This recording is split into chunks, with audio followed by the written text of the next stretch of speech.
ചില സഭയൊക്കെ വിളിച്ചവൻ മിണ്ടാതിരിക്കുക, വിളിക്കാത്തവൻ കയറി. പാസ്റ്ററെ ആ ദൈവം വിളിച്ചത്, പക്ഷേ അമ്മാമ്മയാ ലീഡിങ്. ചില സഭയെ പാസ്റ്ററെ ആ ദൈവം വിളിച്ചത്, പക്ഷെ നിയന്ത്രിക്കുന്നത് സെക്രട്ടറിയാ.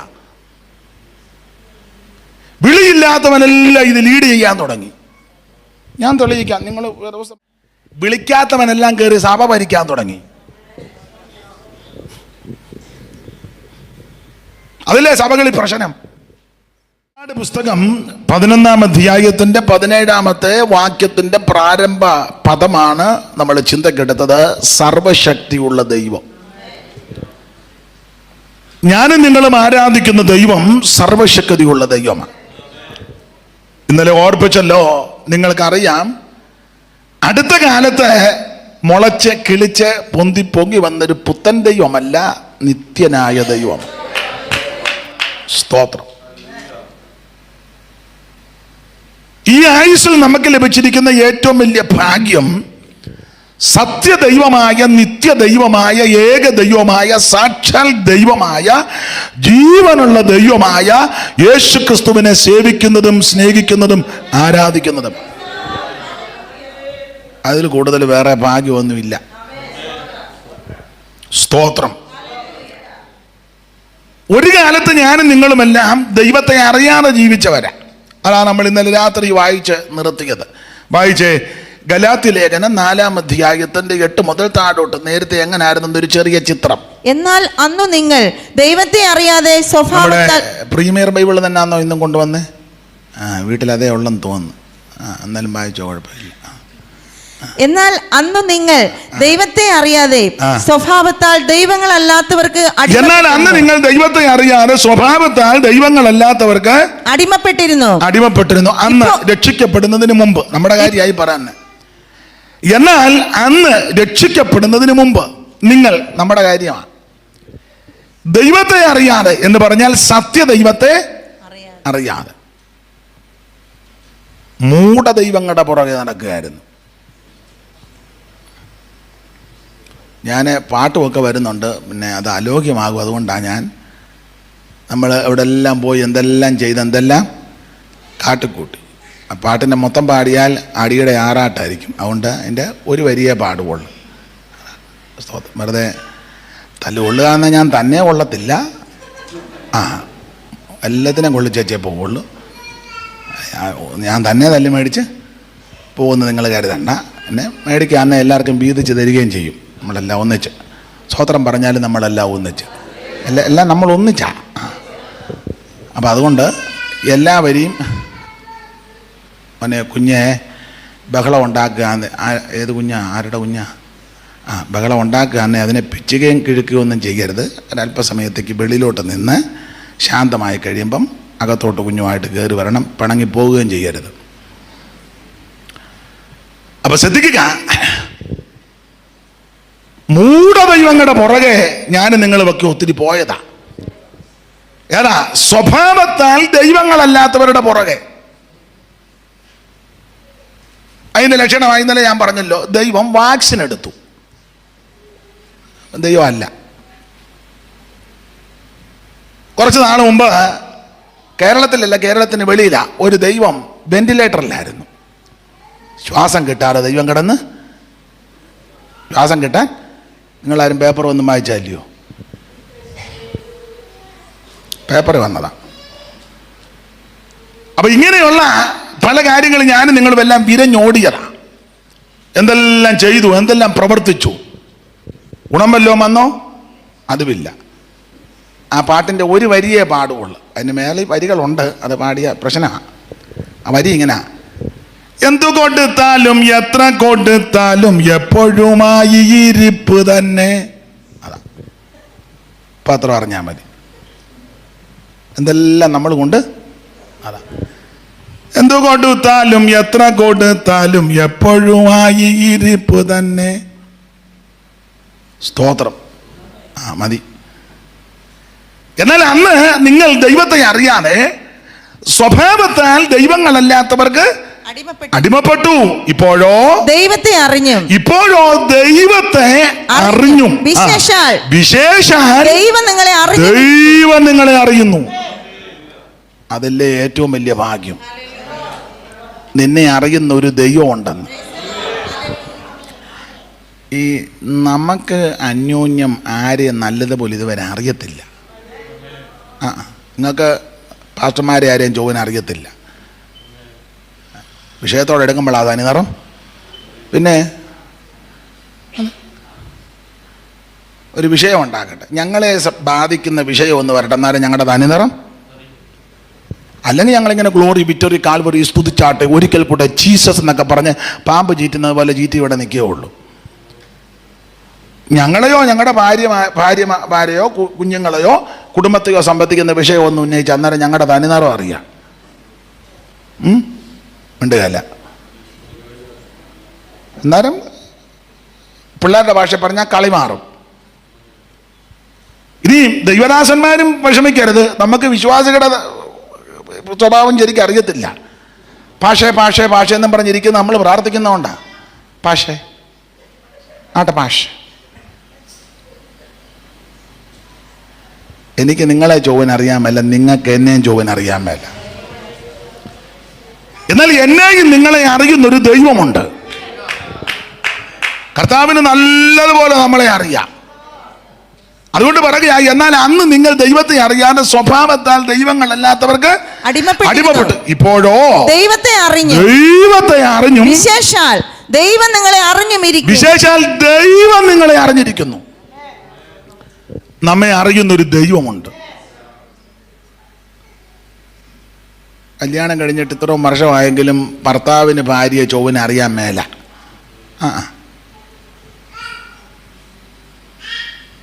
ഭാര്യയ്ക്ക് ഭർത്താവിനെയും വേണ്ടതുപോലെ ഒന്നും അറിയത്തില്ല. കുറേ കാര്യമൊക്കെ അറിയാമെന്നല്ലാതെ. സ്തോത്രം. എന്നാൽ നമ്മയെല്ലാം അറിയുന്നൊരു ദൈവമുണ്ട്. എന്നെ കേൾക്കുന്ന പ്രിയപ്പെട്ടവരോട് പറയട്ടെ, മാതാപിതാക്കൾ നിന്നെ അറിയത്തില്ലെങ്കിലും നിന്നെ അറിയുന്നൊരു ദൈവമുണ്ട്. മക്കൾ വേണ്ട വിധത്തിൽ മാതാപിതാക്കളെ അറിയത്തില്ലെങ്കിലും അറിയുന്നൊരു ദൈവമുണ്ട്. സഭക്കാരും ചാർച്ചക്കാരും വേണ്ടപ്പെട്ടവരും പ്രിയപ്പെട്ടവരാരും നമ്മെ അറിയുന്നില്ലെങ്കിലും നമ്മെ നന്നായിട്ട് അറിയുന്ന ഒരു ദൈവമുണ്ട്. ഇപ്പോഴോ ദൈവം നിങ്ങളെ അറിഞ്ഞും, നിങ്ങൾ ദൈവത്തെ അറിഞ്ഞും, വിശേഷാൽ ദൈവം നിങ്ങളെ അറിഞ്ഞുമിരിക്കുക. അപ്പം ഇപ്പം നമ്മളെ ദൈവം അറിഞ്ഞിരിക്കുക. നേരത്തെ അറിയത്തില്ല. ദൈവത്തിന് നമ്മളെ ദൈവത്തിന് എല്ലാവരെയും അറിയാമെങ്കിലും അറിയേണ്ടതുപോലെ അന്യോന്യം അറിയുന്നില്ലായിരുന്നു. ഇപ്പോൾ നമ്മൾ ദൈവത്തെ അറിഞ്ഞു, വിശേഷാൽ ദൈവവും നമ്മളെ അറിയുന്നുണ്ട്. കാരണം ഇപ്പം നാം ദൈവമക്കളാ. നാം ദൈവമക്കൾ. നമ്മൾ വിശുദ്ധ സഹോദരന്മാരാ, സ്വർഗീയ പൗരന്മാരാ. സ്തോത്രം. പത്രോസിന്റെ ഭാഷ പറഞ്ഞാൽ നമ്മൾ വൃദ്ധന്മാരാ. പൗലോസിന്റെയും പത്രോസിന്റെയും മറ്റ് അപ്പോസ്തലന്മാരുടെയും പഴയ നിയമ വിശുദ്ധന്മാരുടെയും ഭാഷ പറഞ്ഞാൽ നമ്മൾ പരദേശികളാ. പത്രോസിന്റെ ലേഖനത്തിൽ നാം വീണ്ടെടുക്കപ്പെട്ട ദൈവമക്കളാ. യേശു ക്രിസ്തുവിന്റെ രക്തത്താൽ വിലയ്ക്ക് വാങ്ങപ്പെട്ടവരാ. സ്തോത്രം. നമുക്കൊത്തിരി പദവികൾ ദൈവം തന്നിരിക്കുക.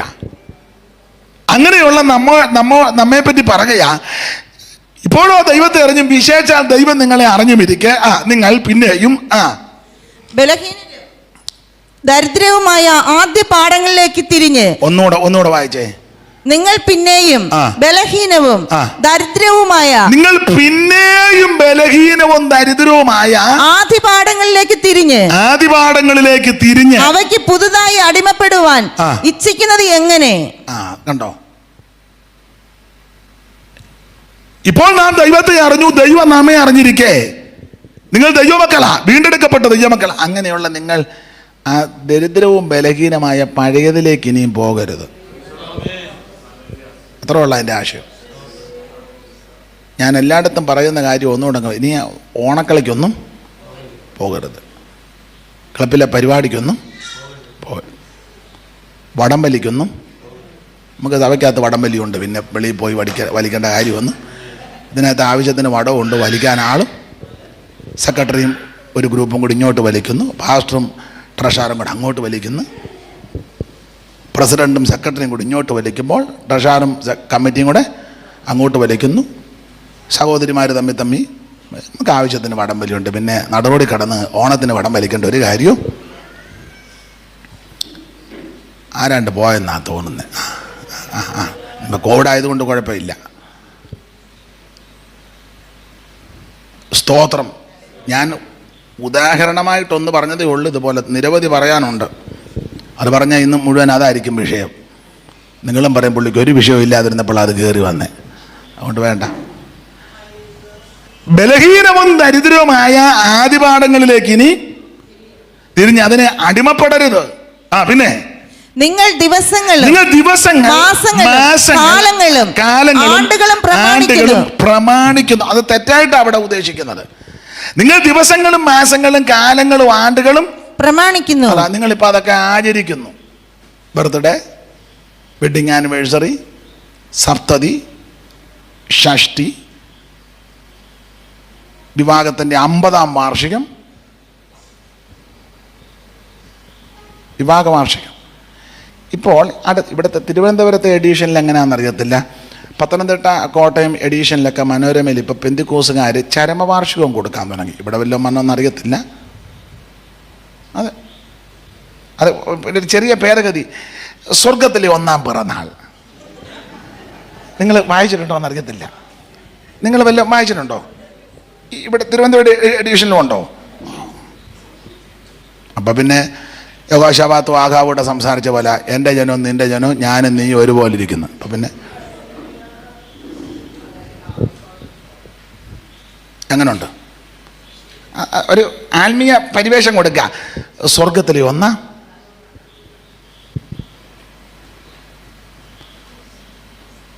നിങ്ങൾ ആ ബലഹീനവും ദരിദ്രമായ ആദിപാഠങ്ങളിലേക്ക് ഇനി തിരിയരുത്. മോശമാണ്. കാരണം നിങ്ങളെ ദൈവം അറിഞ്ഞിരിക്കുന്നവരാ. സ്തോത്രം. ഞാൻ ആ ഭാഗം പറഞ്ഞിട്ട് പലരുടെയും മുഖത്തൊരു വെട്ടവും വെളിച്ചവും. പിന്നെ ഈ ലൈറ്റിൻ്റെ വെട്ടമേ ഉള്ളൂ, അല്ലാതെ ഒരു മനോസുഖത്തിലുള്ളൊരു വെട്ടം കാണുന്നില്ല.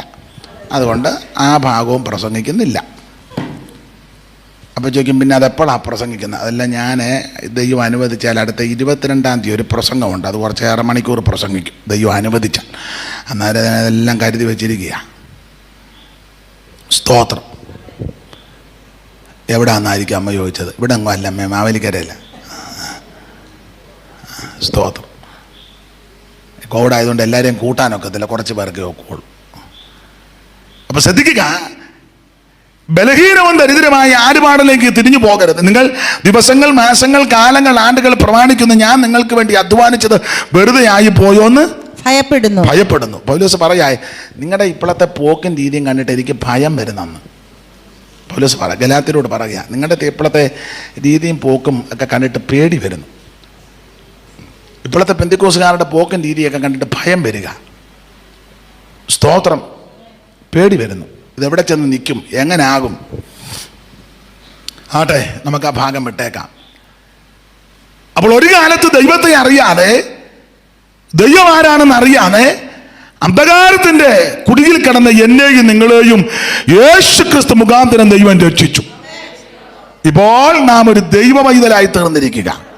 അതുകൊണ്ട് ഇന്ന് രാത്രി ഓർത്തോണം, സർവശക്തനായ ദൈവത്തെയാണ് നമ്മൾ സേവിക്കുന്നത്. ഞാൻ സർവശക്തിയുള്ള ദൈവമാണ്. നമുക്ക് ഇന്ന് രാത്രി ഈ സർവശക്തനായ ദൈവം, അത് ഈ വേദപുസ്തകത്തിൽ പല ഭാഗത്ത് ആ പ്രയോഗമുണ്ട്. സർവശക്തനായ ദൈവം. അങ്ങനെയുള്ള 1-2 പദങ്ങൾ ഇന്ന് രാത്രി എടുത്ത് അതിൻ്റെ ചില കാര്യങ്ങൾ ചിന്തിച്ച് നമുക്കങ്ങ് നിർത്താം. ഒരു വാക്യം വായിച്ചേ. അവിടെ ഈ സർവശക്തൻ എന്ന ഉൽപ്പത്തി പുസ്തകം 17-ാം അധ്യായത്തിന്റെ പ്രാരംഭ വാക്യം വായിച്ചാട്ടെ. അബ്രാമിന് 99 വയസ്സായപ്പോൾ യഹോവ അബ്രാമിന് പ്രത്യക്ഷനായ അവനോട്. ഒന്നുകൂടെ വായിച്ചേ. അബ്രാമിന് 99 വയസ്സായപ്പോൾ യഹോവ അബ്രാമിന് പ്രത്യക്ഷനായി അവനോട് ഞാൻ സർവശക്തിയുള്ള ദൈവമാകുന്നു. മതി. ഞാൻ ഈ പുസ്തകം ഉടനീളം ഇങ്ങനെ പരതിയപ്പോൾ, എന്നേക്കാൾ നന്നായിട്ട് പഠിച്ചവരാ നിങ്ങൾ. ഏതാണ്ട് 10-20 സ്ഥലത്ത് സർവശക്തനായ ദൈവം എന്നുള്ള പ്രയോഗമുണ്ട്. അപ്പം 20 എന്ന് പറയാൻ ഒക്കത്തില്ല. പിന്നെ ഈ ഇരിപ്പാണെങ്കിൽ 2 എണ്ണം പോലും പറയുകയല്ല. സ്തോത്രം. നമുക്ക് ചിന്തിക്കാം.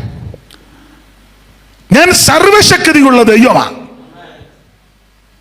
അബ്രാമിന് 99 വയസ്സായപ്പോൾ, അങ്ങനല്ലയോ സിസ്റ്റർ? വായിച്ചു ഒന്നൂടെ. അബ്രാമിന് 99 വയസ്സായപ്പോൾ അബ്രാമിന് 99 വയസ്സായപ്പോൾ യഹോവ അബ്രാമിന് പ്രത്യക്ഷനായി. അവനോട്, ഞാൻ സർവശക്തിയുള്ള ദൈവമാകുന്നു. ശരിയായ പ്രയോഗം എൽ ഷദ്ദായി എന്ന് പറഞ്ഞാൽ സർവശക്തനായ. അതിന് വേറൊരു പദം കൊടുത്തിരിക്കുന്നത്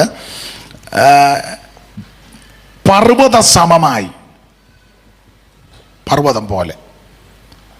പർവ്വതത്തിന്റെ രണ്ട് വിശേഷത: ഒന്ന് ഉയർന്നതാ, രണ്ട് ഉറപ്പുള്ളതാ. അപ്പോൾ ഞാനും നിങ്ങൾ സേവിക്കുന്ന ദൈവം ഉയർന്നവനും ഉറപ്പുള്ളവനുമാണ്. സ്തോത്രം. സർവശക്തിയുള്ള ദൈവം.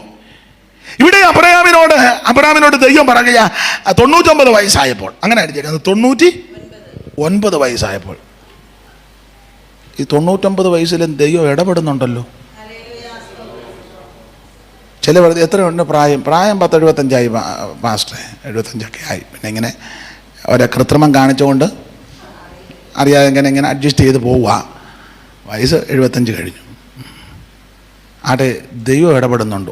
ഇപ്പോൾ അങ്ങനെ വലുതായിട്ടൊന്നും. കുഞ്ഞുനാളിൽ ഭയങ്കരമായിട്ട് എന്നോട് ശക്തമായിട്ട് ഇടപെടുമായിരുന്നു. ഇപ്പം പരുവക്കേടായി. എന്നാൽ അബ്രാമിനോട് 99 വയസ്സിലും ദൈവം ഇടപെട്ടെന്നുള്ളതാണ്. അപ്പോൾ 17-ാം അധ്യായത്തിൽ അബ്രാമിന്റെ പ്രായം 99. ആ 16-ാം അധ്യായത്തിന്റെ ഒടുവിൽ പ്രായം പറഞ്ഞിട്ടുണ്ട്. 16-ന്റെ ഒടുവിലത്തെ വാക്യം വായിച്ചേ. ഗാഹർ അബ്രാമിനെ ഇശ്മായേലിനെ പ്രസവിച്ചപ്പോൾ. ഗാഹർ ഒന്നുകൂടെ വായിച്ചേ. ഗാഹർ അബ്രാമിനെ. ഒന്നുകൂടെ. പോരാ, എന്നാലും ഷടയെന്ന് വായിക്കുന്നുണ്ട് കേട്ടോ. വായിച്ചു. ഇനി പറഞ്ഞൊരു ആലോഗ്യമൊന്നും വേണ്ട. ഗാഹർ അബ്രാമിനെ ഇശ്മായേലിനെ പ്രസവിച്ചപ്പോൾ അബ്രാമിന് 86 വയസ്സായിരുന്നു. അബ്രാമിന് 86 വയസ്സ്. അപ്പോൾ 16-ാം അധ്യായത്തിന്റെ ഒടുവിൽ അബ്രാമിന്റെ പ്രായം പറയാ 86 വയസ്സ്. ആ 16-ാം അധ്യായം പര്യവസാനിച്ചു. 17-ാം അധ്യായം തുടങ്ങുമ്പോൾ അബ്രാമിന്റെ പ്രായം പറയാ അബ്രാമിന് 99 വയസ്സ്. അപ്പോൾ 16-ാം അധ്യായത്തിന്റെ ഒടുവിൽ 86 വയസ്സ്. പ്രായം അങ്ങോട്ട് ഇതുപോലൊരു വാക്യം വേറെ ഇല്ല. പ്രായം പറഞ്ഞു നിർത്തിയ 2 അധ്യായം വേദപുസ്തകത്തിലില്ല. വേദപുസ്തകത്തിൽ നിന്ന് മാത്രമല്ല, നമ്മളതിലും കൃത്യം പ്രായം പറയുന്നില്ലല്ലോ. കൊച്ചമ്മ എന്തുകൊണ്ട് പ്രായം കണ്ടാൽ എന്തോ തോന്നും അല്ലേ? നേര് പറയുകയല്ല. കണ്ടാലിപ്പോൾ ഒന്നും അറിയത്തില്ല. ഞാൻ അഡ്ജസ്റ്റ് ചെയ്ത് വെച്ചേക്കുന്നതുകൊണ്ട് ഇതൊന്നും. പാസ്റ്റർമാർ വരെ ഡൈ അടിക്കുന്നവരുണ്ട്. പിന്നെ പാസ്റ്റർമാരും പാസ്റ്റർമാരുടെ ഭാര്യമാരും ഒരു പരുവത്തിനൊക്കെ അങ്ങ് യോടി, നിങ്ങൾ ഈ ഭൂമിയിലൊന്നും അല്ലേ ജീവിക്കുന്നേ. സ്തോത്രം. ചിലർ TV വരുമ്പോൾ ഒരു മുഖം, അത് കഴിയുമ്പോൾ ഈ ചായ വല്ല അടിച്ച് പൂശി വരുമ്പോൾ നമ്മളോർക്ക് ഉള്ള അത് കഴിഞ്ഞ് പുള്ളിയെ ചന്തയെ വെച്ച് കണ്ടപ്പോൾ ഓരോരോ ടൈപ്പാണ്. ഇവിടെ 16-ാം അധ്യായത്തിന് അബ്രാമിന്റെ പ്രായം പറയുക 86. 17-ാം അധ്യായം തുടങ്ങുമ്പോൾ പറയുക അബ്രാമിന്റെ പ്രായം 90. അതിനെ 2 അധ്യായത്തിൽ പ്രായം പറയാൻ കാര്യം അത് പറയാം. നിങ്ങൾക്കറിവുള്ള ഭാഗമാണ്. അബ്രാമിനെ ദൈവം വിളിച്ചു വേർതിരിച്ചു. അബ്രാമിന്റെ വിളിയെ പരാമർശിക്കുന്ന ഒരു പദം വേദപുസ്തകത്തിൽ കൊടുത്തിരിക്കുന്നത് ഞാൻ അവനെ ഏകനായിട്ട് വിളിച്ചെന്നാ. യെശയ്യാ 51:2 വായിച്ചേ. യെശയ്യാ പ്രവചനം 51:2.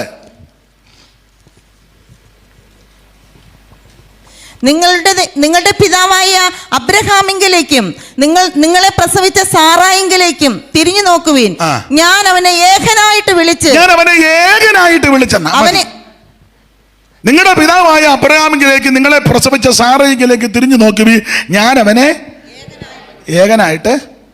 ഇതാരാ ഇത് കാണിക്കുന്നേ? അതങ്ങ് നിർത്തിയേര്. എല്ലാവരും വേദപുസ്തകം എടുക്കും. ഞാനിത് ഓർത്തില്ല. അത് നിർത്തിയേര് മോനെ. എല്ലാവരും വേദപുസ്തകം എടുക്കും. വേദപുസ്തകമുള്ളവരെല്ലാം വേദപുസ്തകം എടുക്കും. ഇത് കാണിക്കണ്ട മോനെ, ഇതങ്ങ് നിർത്തും. അത് മതി. എല്ലാവരും വേദപുസ്തകം എടുക്കും. ഞാൻ ഇപ്പോഴാണ് കണ്ടത്. അല്ല, ഞാൻ നോക്കുമ്പോൾ ആരും പുസ്തകം തുറക്കുന്നില്ലല്ലോ, ഇങ്ങനെ നോക്കിയിരിക്കുന്നത്. അപ്പോൾ എനിക്ക് അതുകൊണ്ടാണ് ഞാൻ നോക്കിയത്. അത് മതി. നോ ഇൻപുട്ടോ? ആ അത് അത് അത് അത് മതി. അത് കുഴപ്പമില്ല. എല്ലാവരും വേറെ ദിവസം എടുക്കണം. ഇപ്പോഴേ ഇത് നല്ലതാ, ആ രീതിയിൽ ഉപയോഗിക്കണം. പക്ഷേ ഇത് ചിലപ്പം വ്യായതി പ്രവർത്തിക്കും. കാരണം ഇത് ഇങ്ങനെ കാണിക്കുമ്പോൾ ഒറ്റ ഒരെണ്ണം ബൈബിൾ നോക്കുകയില്ല, ഇങ്ങനെ നോക്കിയിരുന്നാൽ മതിയല്ലോ. അതിൻ്റെ കുഴപ്പടി എന്നാന്ന് പറയാം, വേദപുസ്തകമായിട്ട് ബന്ധം വരികയില്ല.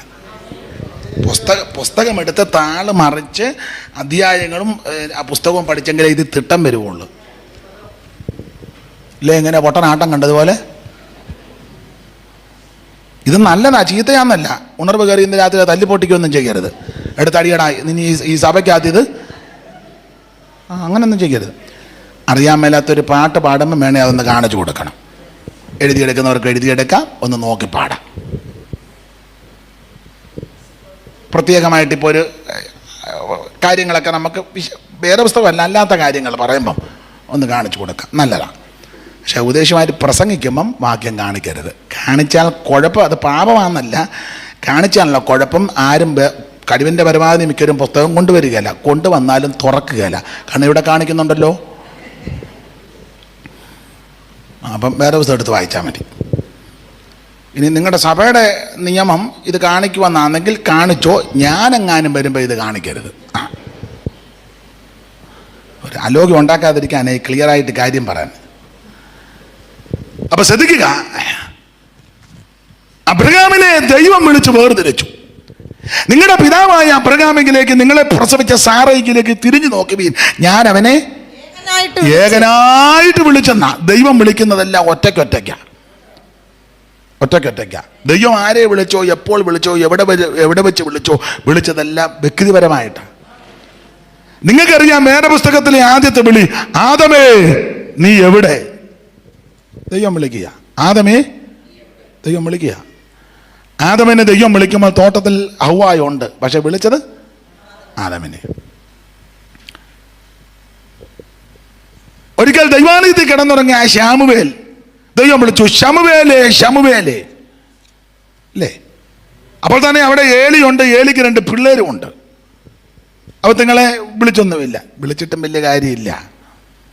മരി മുപ്പല്ലിയായിട്ട് ഇങ്ങനെ നെടുക നടക്കുന്നതല്ലാതെ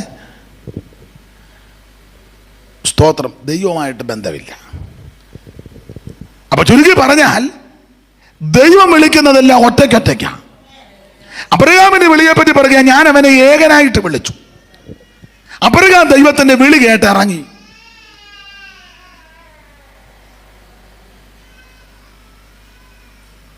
അബ്രഹാം ദൈവത്തിന്റെ വിളി കേട്ടിറങ്ങി. കുഴപ്പമില്ല, എന്നാലും അതൊരു താളവാ, അങ്ങനെ ഇരിക്കട്ടെ. അപ്പൊ ശ്രദ്ധിച്ചേ, കുഞ്ഞുങ്ങളല്ലേ, അത് നിങ്ങൾക്ക് അറിയത്തില്ല. അപ്പം നിങ്ങളത് പരിജ്ഞാനത്തോടെ കൈകാര്യം ചെയ്താൽ മതി. പിണങ്ങി പോകരുതേ, ഇനി തീരുമാനം എടുക്കരുത്. ഞാൻ ഇനി കൊച്ചുള്ളിടത്തോളം കാലം ഒറ്റ യോഗത്തിനും അങ്ങനൊന്നും പറയരുത്. കുഞ്ഞുങ്ങളെ ദൈവം തരുന്നതാ. അങ്ങനെ ശുശ്രൂഷയ്ക്ക് അതിൻ്റെ ഒരു പരിജ്ഞാനത്തോടെ കൈകാര്യം ചെയ്താൽ മതി. സ്തോത്രം. മക്കളെ യഹോവ തരുന്ന ഈ അവകാശവും ഉദരബലം ദൈവം തരുന്ന പ്രതിഫലമാണ്. അതുകൊണ്ട് കുഞ്ഞുങ്ങളോടൊന്നും പറയരുത്. നമ്മൾ ശുശ്രൂഷ ചെയ്യുമ്പോൾ അതൊരു പരിജ്ഞാനത്തോടെ അങ്ങ് കൈകാര്യം ചെയ്താൽ മതി. അപ്പൊ ശ്രദ്ധിക്കുക, അബ്രഹാമിനെ ഏകനായിട്ട് ദൈവം വിളിച്ചു. അബ്രഹാമിന്റെ വിളിയെ പരാമർശിക്കുന്നത് ഒരു വലിയ കുടുംബത്തിൽ നിന്ന് അബ്രഹാമിനെ ദൈവം വിളിച്ചത്. വേറെ പഠിതാക്കളിൽ ചിലർ പറയുന്നത് 1800 ശിഷ്ടം അംഗങ്ങളുള്ള മകത്തായ ബൃഹത്തായ ഒരു വലിയ കുടുംബത്തിൽ നിന്ന് അബ്രഹാമിനെ ദൈവം വിളിച്ചത്. ശ്രേഷ്ഠമേറിയ വിളിയാ. 2, അബ്രഹാമിന്റെ ജാതി കൽദായ ജാതിയാ. ജാതികളിൽ കരുത്തന്മാരും ഊറ്റന്മാരുമാണ് കൽദയ ജാതി. ആ ജാതിയിൽ നിന്ന് അബ്രഹാമിന്റെ ദൈവം വിളിച്ചു വേർതില്ല. അപ്പൊ ജാതികൾ ശ്രേഷ്ഠനാ. 3, അബ്രഹാം സംസ്കാര സമ്പന്നമായ മെസപ്പൊട്ടോമിയായി നിന്നാണ് ഇറങ്ങി വന്നത്. നല്ല സംസ്കാരത്തിൽ നിന്നാണ് ഇറങ്ങി വന്നത്. 4, അബ്രഹാം ഒരു പട്ടണവാസിയായിരുന്നു. കാരണം ഊരിൽ നിന്നാണ് ഇറങ്ങുന്നത്. ഇങ്ങനെ അബ്രഹാമിന് ഒത്തിരി വിശേഷതയുണ്ട്. ഇങ്ങനെ ദൈവത്തിന് വിളി കേട്ട് അബ്രഹാം അവിടെ നിന്ന് എന്ന് പറഞ്ഞ ആശയം ഇത്രയേ ഉള്ളൂ. ദൈവം വിളിച്ചു കഴിഞ്ഞപ്പോൾ കുടുംബശ്രേഷ്ഠത വലുതായി കണ്ടില്ല. ചെല്ല് പറയാനുണ്ട്, പാസ്റ്റർ ഞങ്ങൾക്കറിയാം ഇത് സത്യമാണെന്നും ഇത് ശരിയാണെന്നും ഇതാ സത്യമെന്നുമൊക്കെ ഞങ്ങൾക്ക് അറിയാം. പിന്നെ ഉപദേശിമാരൊക്കെ ഞങ്ങളുടെ വീട്ടിൽ വരികയും പ്രാർത്ഥിക്കുകയും ഞങ്ങളുടെ അച്ചാനാന്നെ ഉപദേശിമാരെന്ന് പറഞ്ഞാൽ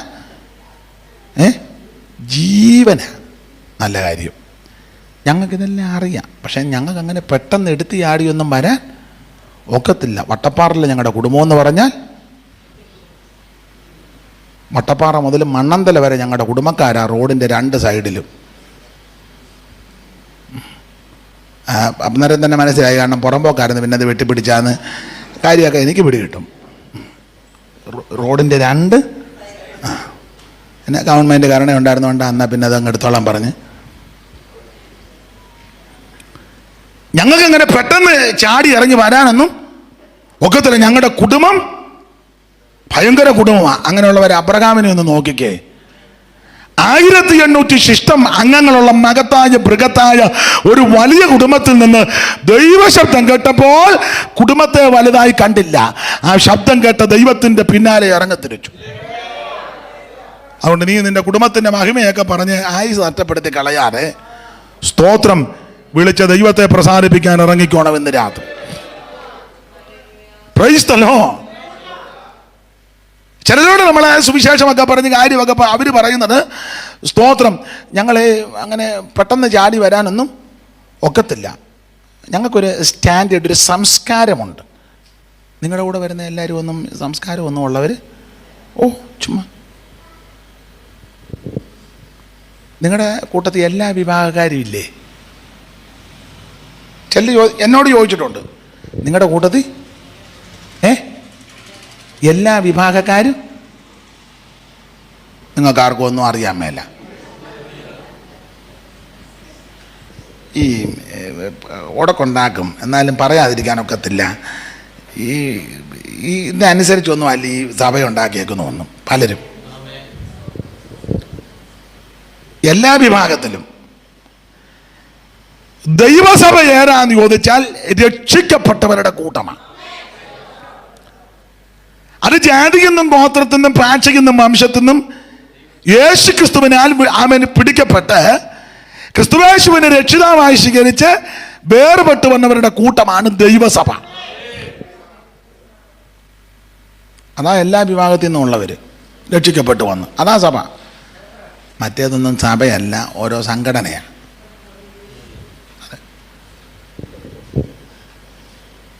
നിങ്ങൾ എല്ലാ മേഖലയെടുത്തേ അവരുടെ ഗ്രൂപ്പുകാരെല്ലാം കൂടെ സ്തോത്രം. എന്നെക്കൊണ്ട് നിങ്ങൾ പറയിപ്പിക്കാൻ തന്നെ ഇരിക്കുകയെന്ന് തോന്നുന്നു. ഒന്നും സഭയല്ല. അബ്രഹാം ദൈവത്തിൻ്റെ വിളി കേട്ടിറങ്ങിയപ്പോൾ സ്തോത്രം തൻ്റെ സംസ്കാരമൊന്നും വലുതായിട്ട് തോന്നിയില്ല. ദൈവത്തിൻ്റെ വിളി കേട്ടിറങ്ങി. ഇപ്പോഴും ചില പള്ളികളിലെ ഓരോ വിഭാഗക്കാർ കൂടുന്ന പള്ളികളില്ലേ? ഉണ്ടോ? പെന്തിക്കോസിനകത്തും ഉണ്ട്. കറുത്തവരെല്ലാം കൂടെ കൂടുന്ന ഒരു സഭ, വെളുത്തവരെല്ലാം കൂടെ കൂടുന്ന ഒരു സഭ, ഇരുനിറക്കാരെല്ലാം കൂടെ കൂടുന്ന ഒരു സഭ, വിളറിയതെല്ലാം കൂടെ കൂടുന്ന വേറൊരു സഭ.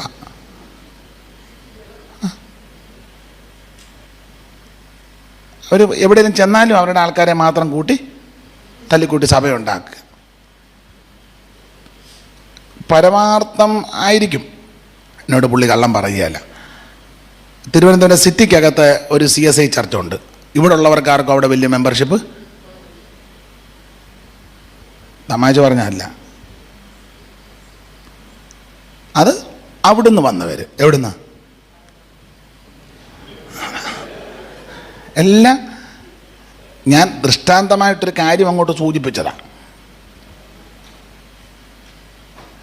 കത്തോലിക്കലുമുണ്ട്. ചങ്ങനാശ്ശേരി രൂപതയുടെ സഭ തക്കലേ കിടക്കുന്നു. ചങ്ങനാശ്ശേരി എവിടാ? നിങ്ങൾക്ക് അതും പറയുന്നില്ല. ഞാൻ പറഞ്ഞ പോയിന്റ് മനസ്സിലായി കാണും. 2 ദൃഷ്ടാന്തം തന്നേ ഉള്ളൂ. ഇതൊന്നും സഭയല്ല.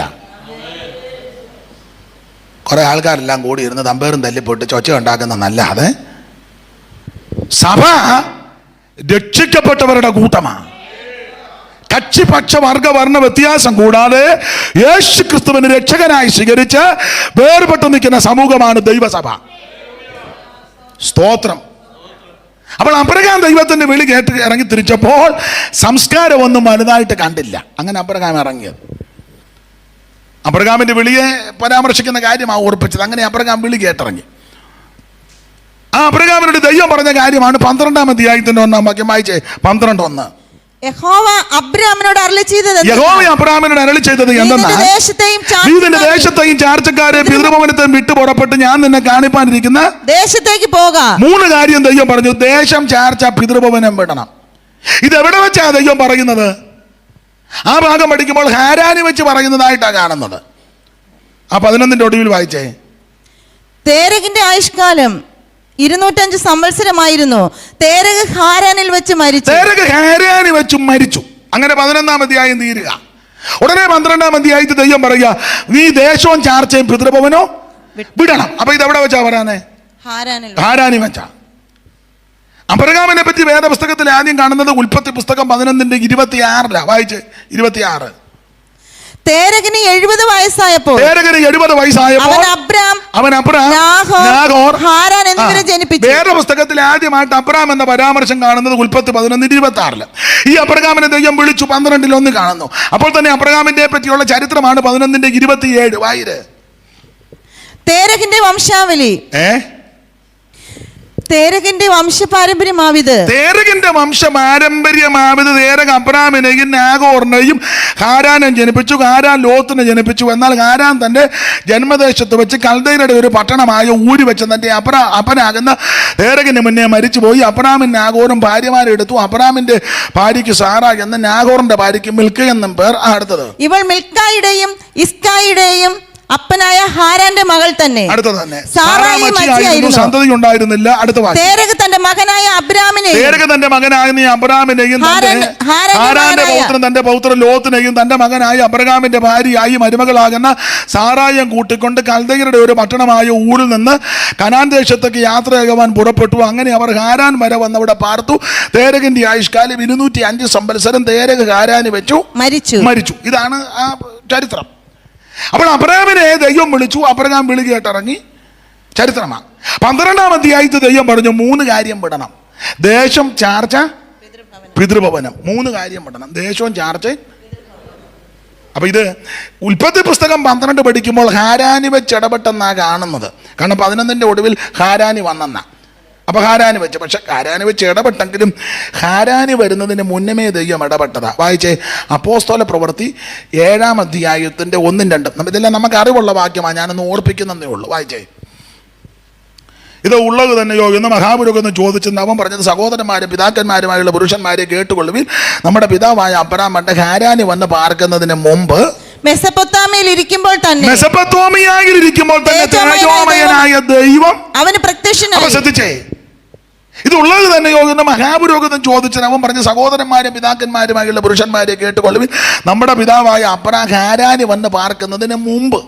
ഉൽപ്പത്തി 11-12 പഠിക്കുമ്പോൾ ഹാരാനി വെച്ച് ഇടപെട്ടതായിട്ടാണ് കണ്ടത്. പക്ഷെ സ്തേഫാനോസ് പറഞ്ഞത് ഹാരാനി വന്ന് പാർക്കുന്നതിന് മുമ്പ്. അതെവിടാന്നും പറഞ്ഞോട്ട് മെസൊപ്പൊത്താമിയയിൽ ഇരിക്കുമ്പോൾ തന്നെ തേജോമയനായ ദൈവം അവന് പ്രത്യക്ഷനായി. അപ്പോൾ മെസൊപ്പൊത്താമിയയിൽ വെച്ച് ദൈവം പ്രത്യക്ഷപ്പെട്ടു. പറഞ്ഞു 3 കാര്യം വിടാൻ. എന്നാൽ ഹാരാനി വന്നപ്പോൾ പിന്നെയും വിടാൻ പറയാൻ കാര്യം 3 കാര്യം വിടാൻ പറഞ്ഞു. പുള്ളി ഇതെല്ലാം ഒന്നും വിട്ടില്ല. ആ ഭാഗം ശരിക്കും പഠിച്ചാൽ 2 കാര്യം വിട്ടു, 1 കാര്യം വിട്ടില്ല. വിട്ടത് ഏതൊക്കെയാ? ദേശവും പിതൃഭവനവും. ചാർച്ചക്കാരുടെ പ്രതിനിധിയായിട്ടാണ് ലോത്ത് കൂടെ നിൽക്കുന്നത്. ലോത്ത് കൂടെ തന്നെയല്ല, ഈ അബ്രഹാമിനെ നിങ്ങളാ ശരിക്കും ഭാഗം പഠിച്ചാൽ അറിയാം. അബ്രഹാമിനെ ദൈവം വിളിച്ച് വേർതിരിച്ചു. വിളി കേട്ടത് അബ്രഹാമാ, ദൈവശബ്ദം കേട്ടതും അബ്രഹാമാ, ദൈവം ഇടപെട്ടതും അബ്രഹാമിനോടാണ്. അബ്രഹാമ യാത്ര പുറപ്പെട്ടത്. പക്ഷേ യാത്ര ആരംഭിച്ചെങ്കിലും അബ്രഹാമിനും ആ ദൈവം വിളിച്ചെങ്കിലും ലീഡ് ചെയ്യുന്നത് തേരഹ.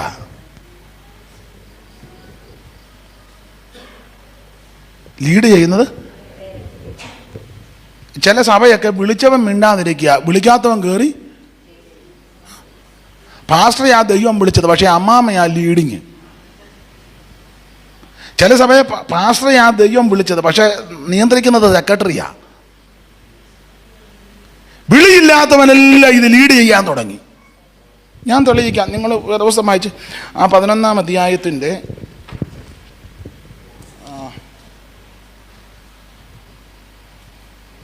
ലീഡ് ചെയ്യുന്നത് 26 മുതലൊന്ന് വായിച്ച്.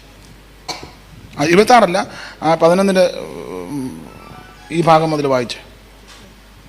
എന്നാൽ ഹാരാൻ തന്റെ ജന്മദേശത്ത് വെച്ച് കൽദയുടെ ഒരു പട്ടണമായ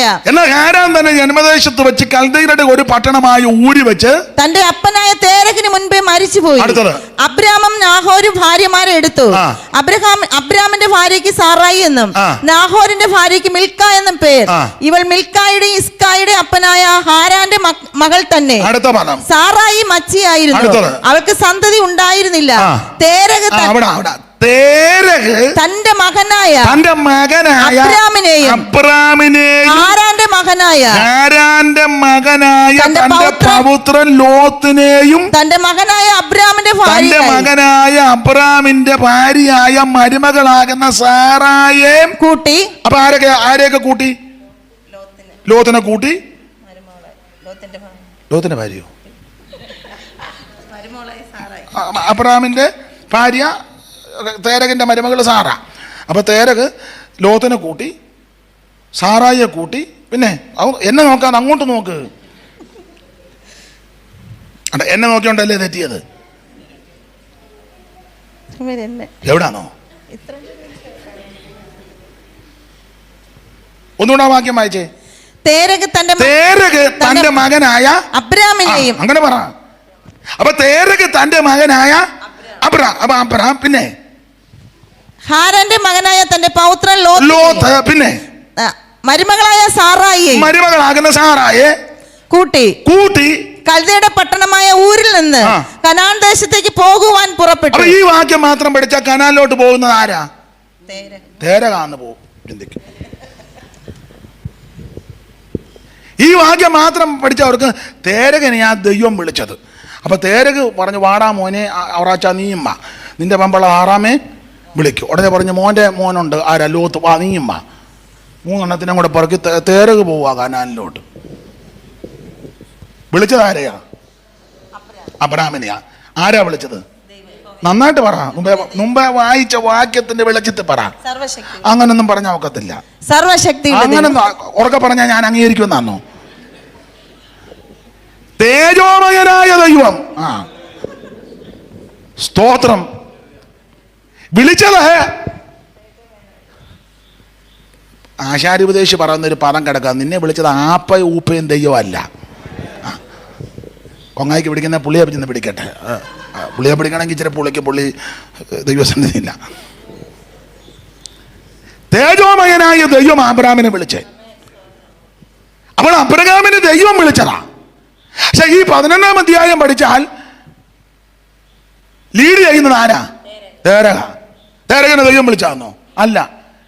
വിളിക്കാത്തവനെല്ലാം കയറി സഭ ഭരിക്കാൻ തുടങ്ങി. അതില്ലേ സഭകളിൽ പ്രശ്നം. ഞാൻ പറയുന്ന കാര്യം മനസ്സിലാകുന്നുണ്ടോ? പിന്നെ യാതൊരു പ്രതികരണവും ഇല്ലാതെ ഇങ്ങനെ ഇരിക്കുന്നത്. എന്തെങ്കിലും ഒരു പ്രതികരണം വേണ്ട. ഒന്നേ എന്നോടെങ്കിലും ഒന്ന് പ്രതികരിക്കണ്ടേ? സ്തോത്രം. വിളിയില്ലാത്ത ഒത്തിരി എണ്ണം ഉപദേശമാരായിട്ട് ഇറങ്ങിയിട്ടുണ്ട്. അതാ പ്രശ്നങ്ങൾ. രക്ഷിക്കപ്പെടാത്ത ഒത്തിരി എണ്ണം ഇതിനകത്ത് കയറി സഭയുടെ ചുമതല വഹിക്കാൻ തുടങ്ങി. സെക്രട്ടറിയായും കമ്മിറ്റിയായും കൗൺസിൽ മെമ്പറായും. ഇവൻ രക്ഷിക്കപ്പെട്ടത് പോലുമല്ല. രക്ഷിക്കപ്പെടുക എന്ന് പറഞ്ഞാൽ എന്നാന്ന് പോലും അവന്. നമ്മളുടനെ കൺവെൻഷനൊക്കെ പറയും നമ്മുടെ ഈ കൗൺസിൽ മെമ്പർ ഇവന് പുസ്തകക്രമം അറിയുന്നവനല്ല. അവനോട് പറയണം നഹൂം പ്രവചനം വായിക്കടാന്ന് പറയണം. അവൻ താപ്പി ഊപ്പാട് വരും.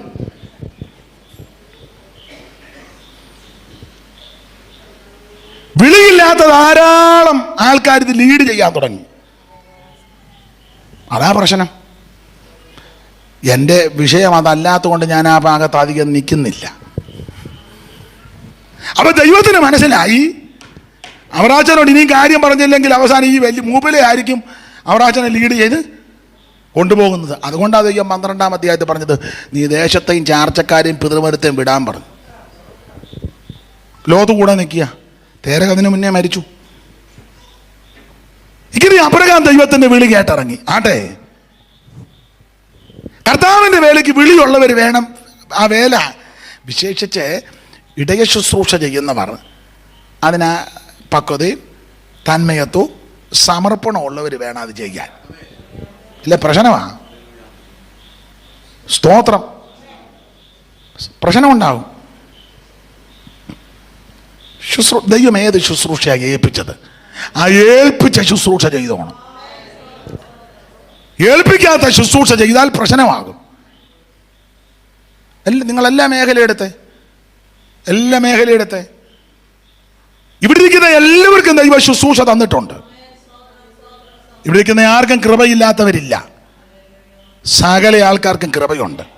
അപ്പോൾ നിങ്ങളിൽ എന്തോ കൃപയാണ് ദൈവം തന്നിരിക്കുന്നത് മനസ്സിലാക്കി അതിനെപ്പറ്റി ബോധ്യപ്പെട്ടിട്ട് ആ കാര്യത്തിൽ വിശ്വസ്തരായി നിന്നോണം. ഇടയ ശുശ്രൂഷയ്ക്കാണോ ദൈവം നിന്നെ വിളിച്ചത്, അത് വിശ്വസ്തയോടെ ചെയ്തോണം. ബൈബിൾ ക്ലാസ് എടുക്കാനാണോ ഉപദേഷ്ടാവായിട്ട്, അത് ചെയ്തോണം. ടീച്ചർ ഇവാഞ്ചലിസ്റ്റ് ആയിട്ടാണോ ദൈവം വിളിച്ചത്, അത് വിശ്വസ്തയോടെ ചെയ്തോണം. സ്തോത്രം. ഇവിടെ ഇരിക്കുന്ന എല്ലാവർക്കും ദൈവം ശുശ്രൂഷ തന്നിട്ടുണ്ട്, എല്ലാവർക്കും ഉണ്ട്. പക്ഷേ നമ്മളെ ഏൽപ്പിക്കാത്ത കാര്യം ചെയ്യുമ്പോഴാ പ്രശ്നം ഉണ്ടാകും. അവിടെ ഞാൻ വിവരിക്കുന്നില്ല. അബ്രഹാം ദൈവത്തിന്റെ വിളി കേട്ടിറങ്ങി. ഈ 12-ാം അധ്യായത്തിൽ ദൈവം പറഞ്ഞു, ദേശത്തെയും ചാർച്ചക്കാരെയും പിതൃമരുത്തെയും വിട്ടു പുറപ്പെട്ട് ഞാൻ നിന്നെ കാണിപ്പാനിരിക്കുന്ന. അങ്ങനെ അബ്രഹാം ഇറങ്ങി. ഓടിച്ചു പറയാം, നമ്മൾ ആ എടുത്ത സർവശക്തിയുള്ള ദൈവമെന്ന് പറയാൻ കാര്യം എന്നായി പറഞ്ഞു വരുന്നത്. വിളി കേട്ടിറങ്ങി അബ്രഹാം ദൈവത്തിൻ്റെ വിളി കേട്ടെങ്കിലും ഇറങ്ങി തിരിച്ചെങ്കിൽ പ്രാരംഭത്തിൽ നല്ല തീക്ഷണതയൊക്കെ ആയിരുന്നെങ്കിലും ഇടയ്ക്ക് അവറാച്ചനൊരു അക്കിടി പറ്റി. ചെറിയതല്ല, വലിയ അക്കിടിയാണ് പറ്റിയത്. അബ്രഹാം ഈ വിളി കേട്ടിറങ്ങി കനാലിലേക്ക് പോകാനായി ഇറങ്ങിയെങ്കിൽ അബ്രഹാം ഇടയ്ക്ക് ക്ഷാമം വന്നപ്പം മിസ്രയീമിൽ പോയി. 12:10 വായിച്ച 12:10. ദേശത്ത് ക്ഷാമമുണ്ടായി. ദേശത്ത് ക്ഷാമം കഠിനമായി തീർന്നത് കൊണ്ട് അബ്രഹാം മിസ്രയീമിൽ ചെന്ന് പാർപ്പാൻ അവിടേക്ക് പോയി. നേരെ മിസ്രയീമിലോട്ട് പോയി. അത് അപാകതയാ, പോകരുതായിരുന്നു.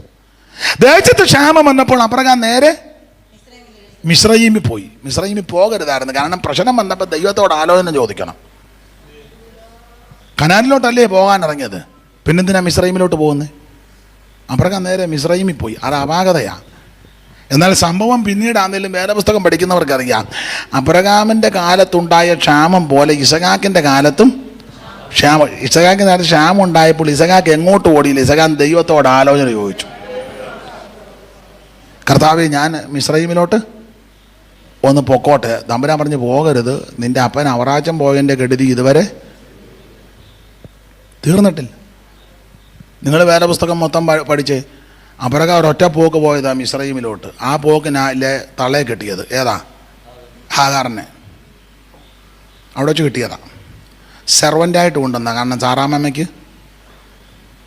ഒരു ഹെൽപ്പിന് കൊണ്ടുവന്നതാ.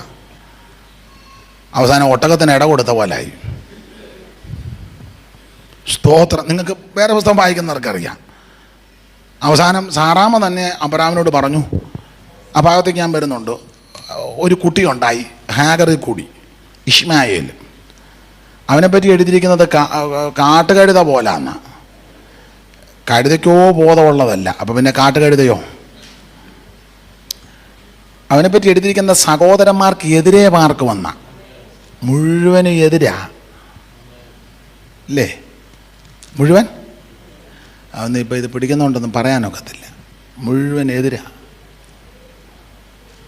നമ്മൾ ചെയ്യുന്നതിന് നേരെ അതാ എതിരാ. തന്നെയല്ല, അവനെപ്പറ്റി വായിക്കുന്ന അവനെ കത്തി കൊണ്ട് ഉപജീവിക്കുമെന്ന ആയുധവേ, അതിന് പേര് തന്നെ ഉണ്ട്. അതാ. സ്തോത്രം. ഞാൻ നമ്പിയിരിക്കുന്നില്ല. പ്രശ്നം ഈ യാത്ര ചെയ്യുന്നവരോട് ചോദിച്ച് എയർപോർട്ടിലൊക്കെ കയറി എന്തോ പ്രശ്നമാണെന്നറിയാവോ? നമ്മളൊരു ബാഗുമായിട്ട് കൊണ്ടുപോയി എത്ര സ്ഥലത്തിട്ട് തുറന്നും പിടിച്ചും നോക്കിയും സ്കാൻ ചെയ്തും അതിനകത്തൂടെ അങ്ങോട്ട് തള്ളിവിട്ട് നമ്മളപ്പുറം ഇറങ്ങുമ്പോൾ അവർ പറയും ഒന്നുകൂടെ പുറകോട്ടിറങ്ങാൻ പറയും, പിന്നെയും പുറകോട്ടിറങ്ങി വീണ്ടും അതിനകത്തൂടെ നമ്മളാ കൊണ്ടുവന്ന അരിയുണ്ട് ഇച്ചിരി അച്ചപ്പവും. അച്ചപ്പം അതിനെ പൊടിഞ്ഞ് ഇനി അവിടെ ചെല്ലുമ്പോൾ അത് ഭസ്മമായി അങ്ങ് ചെല്ലുമ്പം പിന്നെ എണ്ണ അധികമില്ലാതെ അമ്മ നെല്ലിക്ക അച്ചാറിട്ട് തന്നു. ഇതൊക്കെയാണ് നമ്മൾ കൊണ്ടുപോകുന്നത്. എന്നാൽ വേറെ ചെല്ലുന്ന നെല്ലിക്ക അച്ചാറിട്ടാണെന്നാണ് കൊണ്ടുപോകുന്നത്. പത്രത്തിൽ വായിക്കുന്നില്ലേ? സ്വർണ്ണ ബിസ്ക്കറ്റ് വയറ്റിനകത്ത് വെച്ചുകൊണ്ട് വരുന്നു. നിങ്ങൾ ഇവിടുന്ന് പേപ്പർ ഒന്നും വരുന്നേ ഇല്ലെന്ന് തോന്നുന്നു. പേപ്പറിൽ കാണുന്നതല്ലേ? നമ്മൾ കൊണ്ടുപോകുന്ന അച്ചാറ്, മറ്റവൻ കൊണ്ടുപോകുന്നത് അവനെ നമ്മളെ ഒരേ തുലാസിലാണ് തൂക്കി പരിശോധിക്കുന്നത്. എന്ത് സ്വസ്ഥത കെടുകല്ലേ? അപ്പൊ അബ്രഹാമിന്റെ കാലത്തുണ്ടായ ക്ഷാമം ഇസഹാക്കിന്റെ കാലത്ത് വന്നപ്പോൾ ഇസഹാക്ക് ദൈവത്തോട് ആലോചന ചോദിച്ചു, കർത്താവേ ഞാൻ പൊക്കോട്ടെ. തമ്പുരാൻ പറഞ്ഞു പോകണ്ട, നീ ഇവിടെ നിൽക്ക്. നിന്റെ അപ്പൻ അവറാച്ചൻ പോയതിൻ്റെ ക്ഷീണം ഇതുവരെ തീർന്നിട്ടില്ല, നീ പോകരുത്. അപ്പോൾ ഇസഹാക്ക് പറഞ്ഞു, ഞാൻ പോകാതിരുന്ന ഒന്നും ജാഗത്തൊന്നുമില്ല, നീ അങ്ങ് ബെതച്ചോളാൻ പറഞ്ഞു. നമ്മളിങ്ങനെ വായിക്കുന്നത് ഇസഹാക്ക് ആ ആണ്ടിൽ ദേശത്ത് ബെതച്ചു. അടുത്ത വാക്യമുണ്ട് 100 മേൻ. അതിൻ്റെ ആത്മീയ പാഠം ഇത്രയേ ഉള്ളൂ. പ്രശ്നങ്ങൾ വരുമ്പോൾ ദൈവത്തോട് ആലോചന ചോദിക്കണം. ആലോചന ചോദിക്കുമ്പോൾ ദൈവം നിനക്ക് അരുളപ്പാട് തരും. അരുളപ്പാട് കേട്ടാ പോരാ, കേൾക്കുന്ന അരുളപ്പാട് അനുസരിക്കണം. അങ്ങനെ അനുസരിച്ചാൽ നീ ഉദ്ദേശിക്കാത്ത നന്മയും വഴിയും ദൈവം ഒരുക്കും. ഇതിന്റെ ഓർഡറാ. പ്രശ്നങ്ങൾ വരുമ്പോൾ വെപ്രാളം പിടിക്കരുത്, ദൈവത്തോട് ചോദിക്കണം. ഞാനിങ്ങനെ പറയാം, രോഗങ്ങളൊക്കെ വരുമ്പോഴേ ചോദിക്കണം, കർത്താവ് ഈ രോഗം വരാൻ കാര്യം തന്നെ. ദൈവം പറയും, ഒന്നെങ്കിൽ ആട്ടെ ലില്ലിക്കുട്ടി ക്ലൈമറ്റ് മാറിയതാ, അല്ലെങ്കിൽ നീ കഴിച്ച ഭക്ഷണത്തിൻ്റെയാ, അതല്ലെങ്കിൽ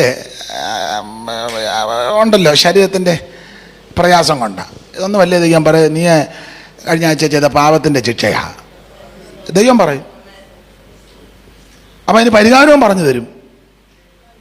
അതനുസരിച്ചാ വിടുതലുവാ. അപ്പം പ്രശ്നങ്ങൾ വരുമ്പോൾ നെട്ടോട്ടം ഓടരുത്. അവർ കൂടോത്രം ചെയ്തതാ, ഇവർ അമ്മാമ്മ അല്ലെങ്കിലും അവർ ഞങ്ങൾക്കെതിരെ, പിന്നെ ഓത്രം പറയാത്തതിനൊക്കെതിരെ ആരെന്നാ ചെയ്യാൻ? എന്നാ ചെയ്യാൻ? ആര് ചെയ്യാൻ? അത് ഇന്നാൾ ഒരാൾ വ്യക്തമായിട്ട് പറഞ്ഞു, ഞങ്ങളെ ഇവിടുന്ന് പറിച്ചു മാറ്റാൻ വേണ്ടി അവർ ഒരുത്തനായിട്ട് ചെയ്താണെ അവൻ അങ്ങ് അവിടുന്ന് പോവാന്നു. അങ്ങനെ അന്നാട്ടെ ഇന്ത്യ പാകിസ്ഥാൻ അതിർത്തി പോയി ചെയ്യും കൂടോത്രം.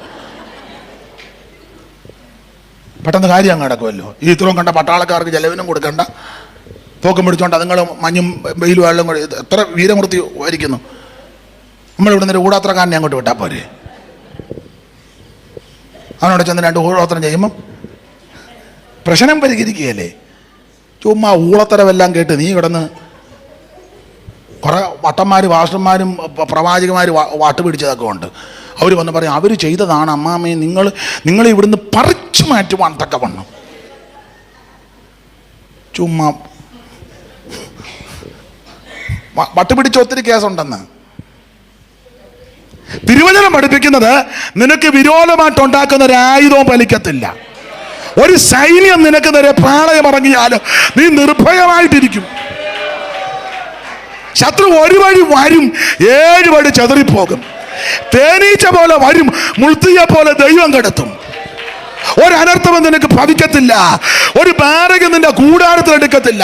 പകൽ സൂര്യനെങ്കിലും രാത്രി ചന്ദ്രനെങ്കിലും നിന്നെ ബാധിക്കത്തില്ല. രാത്രിയിലെ ഭയത്തോയും പകൽ പരക്കുന്ന അസ്ത്രത്തോയും ഇരുട്ടിൽ സഞ്ചരിക്കുന്ന മഹാമാരിയും ഉച്ചയ്ക്ക് നശിപ്പിക്കുന്ന സംഹാരത്തെ നിനക്ക് പേടിപ്പാനില്ല.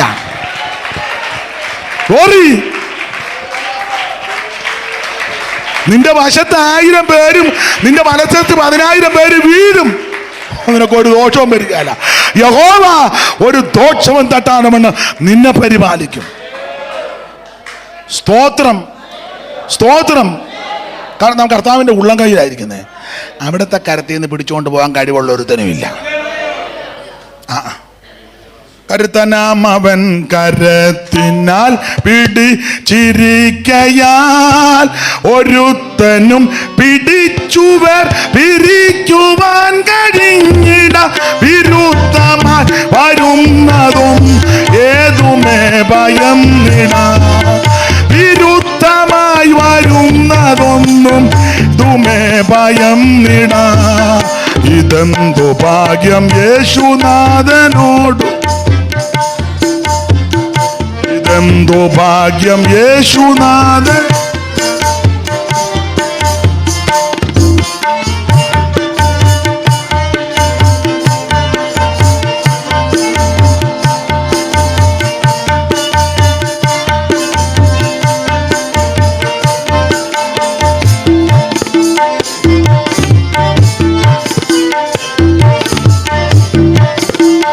അനാഥനല്ല ഞാൻ ഇനി അനുഗ്രഹാവകാശിയായി അനാദി നിർണയ പ്രകാരം എന്നെയും വിളിക്കയാൽ വിനാശമില്ല നീക്കിനി അനാമയം വസിച്ചിടാ വിനാശമില്ല നീക്കിനി അനാമയം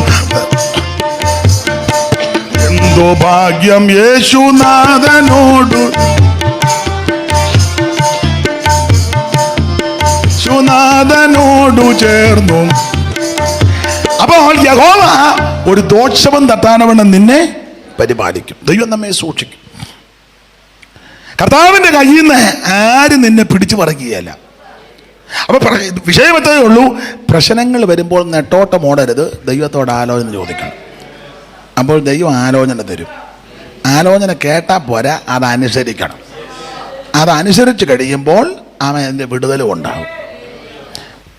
അപ്പൊ ശ്രദ്ധിക്കുക, പ്രശ്നങ്ങൾ വരുമ്പോൾ വെപ്രാളപ്പെടരുത്, ദൈവാലോചന ചോദിക്കണം. ഇസഹാക്ക് ആലോചന ചോദിച്ചു, ദൈവം ആലോചന കൊടുത്തു, ആലോചന അനുസരിച്ചു. ആ ആണ്ടി വിതച്ചു 100 മേനി വിളവ്. നിങ്ങൾ ഈ വേറെ പുസ്തകം മൊത്തം പഠിച്ചാൽ അതിന് മുമ്പ് ആരും വിതച്ചിട്ട് 100 മേനി കിട്ടിയിട്ടില്ല. അതിന് ശേഷം ഒത്തിരിയും വിതകാരുണ്ട്, ആർക്കും 100 മേനി കിട്ടിയിട്ടില്ല. ഇസഹാക്കിന് മാത്രമേ കിട്ടിയിട്ടുള്ളൂ. ശാപം കിട്ടിയ ഭൂമിയിൽ ആകെ കൂടെ 100 മേനി വിളവ് കിട്ടിയത് ഇസഹാക്കിന്. ഇതിനകത്തൊരു ആത്മീയ പാഠം പറയാം. ഇനി 100 മേനി വിളവ് കിട്ടുന്നൊരു സമയമുണ്ട്. അത് കർത്താവ് വന്ന് തിരുസഭയെ ചേർത്തതിന് ശേഷം തിരിച്ചിങ്ങോട്ട് വന്ന് ഇവിടെ ഒരു ഭരണമുണ്ട്. അന്നേരം ഈ ഭൂമിയുടെ ശാപം മാറും. ഇപ്പം ശാപം ഉള്ളത് കൊണ്ടാണ് 100 മേനി കിട്ടാത്തത്. ഈ ശാപം മാറ്റുമ്പോൾ 100 മേനി വിളവ് ഈ ഭൂമി തരും. ആ തരുമെന്നുള്ളതിന് തെളിവായി ഇവിടെ കൊടുത്തിരിക്കുന്നത്. സ്തോത്രം. ഇങ്ങു ശാപം നിറഞ്ഞ ഭൂ ഇങ്ങു ശാപം നിറഞ്ഞ ഭൂ നീങ്ങി പോതു തായിടും മംഗളം മംഗളമായി നീ വാഴും നമ്മളെല്ലാരും മംഗളം. അപ്പൊ ഈ ഭൂമിയുടെ ശാപം ദൈവം മാറ്റും. ഇങ്ങു ശാപം നിറഞ്ഞ ഭൂ ഇങ്ങു ശാപം നിറഞ്ഞ ഭൂ നീങ്ങി പൂതു തായിടും മംഗളം മംഗളമായി നീ വാഴും നമ്മളെല്ലാരും മംഗളം മംഗളമായി നീ വാഴും നമ്മളെല്ലാരും മംഗളം. ഈ ഭൂമിയുടെ ശാപം മാറ്റും. അതിനൊരു തെളിവായി ഇവിടെ കൊടുത്തിരിക്കുന്നത്. അത് ഓടിച്ചു പോകാം. ഇസഹാക്ക് ആ ആണ്ടി വിതച്ച് 100 മേനി വിളവ്.